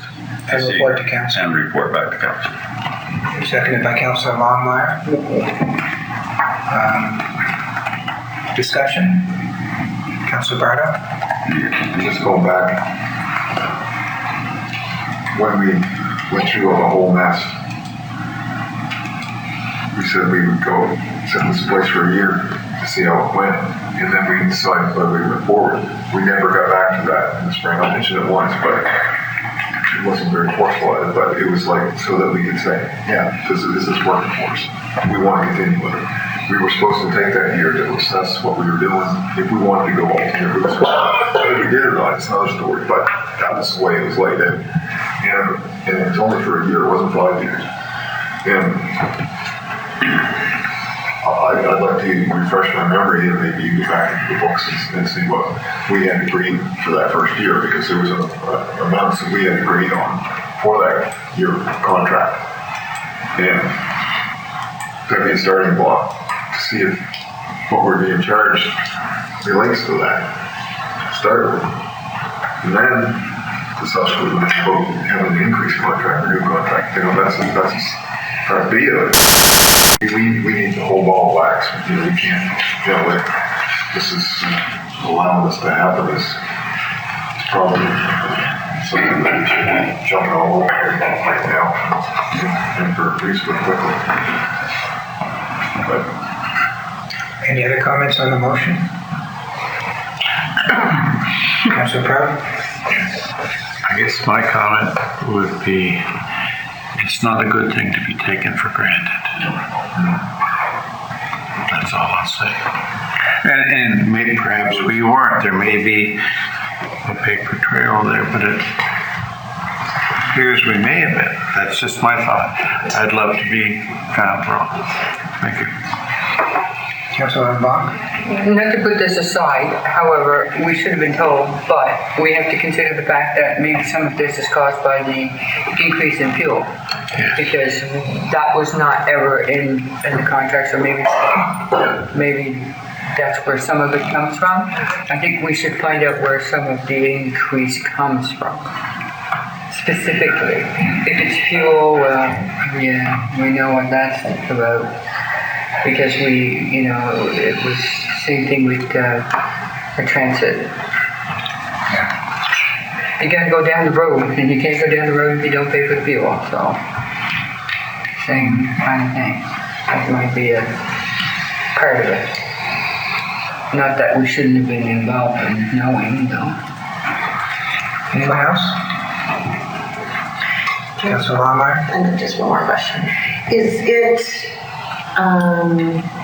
expected that council see contracts and agreements, or is it that the CAO can act on or put action on contracts without council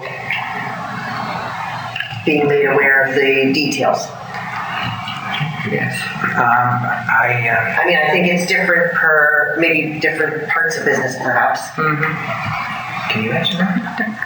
I would attempt. The CAO can make decisions on contracts or agreements that are not longer than 1 year. If they're longer than 1 year, it's a bigger process.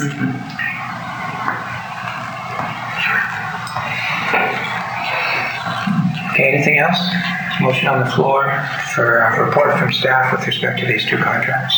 Any other discussion? I have a comment. So this will be brought to council or sent by email to councilors? It'll be brought to council, and okay, gets a motion to bring it to a public council meeting. Do you want it to council next week, or do you want it to committee of the whole, or council in 2 weeks, or committee of the whole next month? I think committee of the whole next month would be where I think it should go. I'll include that. Is that okay with the mover and the seconder? Sure. May I ask, would you like an interim email with the facts? It's up to you. It's up to you. It's up to you. It depends how the whole project goes. Any other discussion? Seeing none, I'll call for the vote. All those in favor say yes. Yes. Yes. Opposed, no. Motion's carried. Thank you. That ends my warden's report. I believe that's the last thing on our public agenda. We're going to, I'll entertain a motion to go in camera. Move to go in camera. For the purposes of personnel and contract negotiations. Yep. Seconded by Councilor LeBlanc. Discussion? Seeing none, I'll call for the vote. All those in favor say yes. Yes. Opposed, no. Motion's carried. Welcome, everybody. We're back to the public session of the Committee of the Whole meeting. The first item on the agenda is to amend the order of the day to add an item with respect to the retention of, to entering into a contract with Gerald Walsh and Associates. Would someone move to change the order of the day? And also, the second issue on the order of the day is the glyphosate. No, that'll come to special council. Okay. We've dealt with that. Yeah, we've already dealt with that. Yeah. So it's just the one matter before us to change the order of the day. All those in favor say yes. I didn't catch the mover and seconder. Right. Mover seconder. Thank you. Or vice versa. Any discussion on changing the order of the day? Seeing none, I'll call for the vote. All those in favor say yes. Yes. Opposed, no. Motion's carried. So the next item on the agenda, Deputy Warden, I'll pick on you to bring a motion to that council enter a contract with Gerald Walsh Associates for executive search services to recruit a CAO,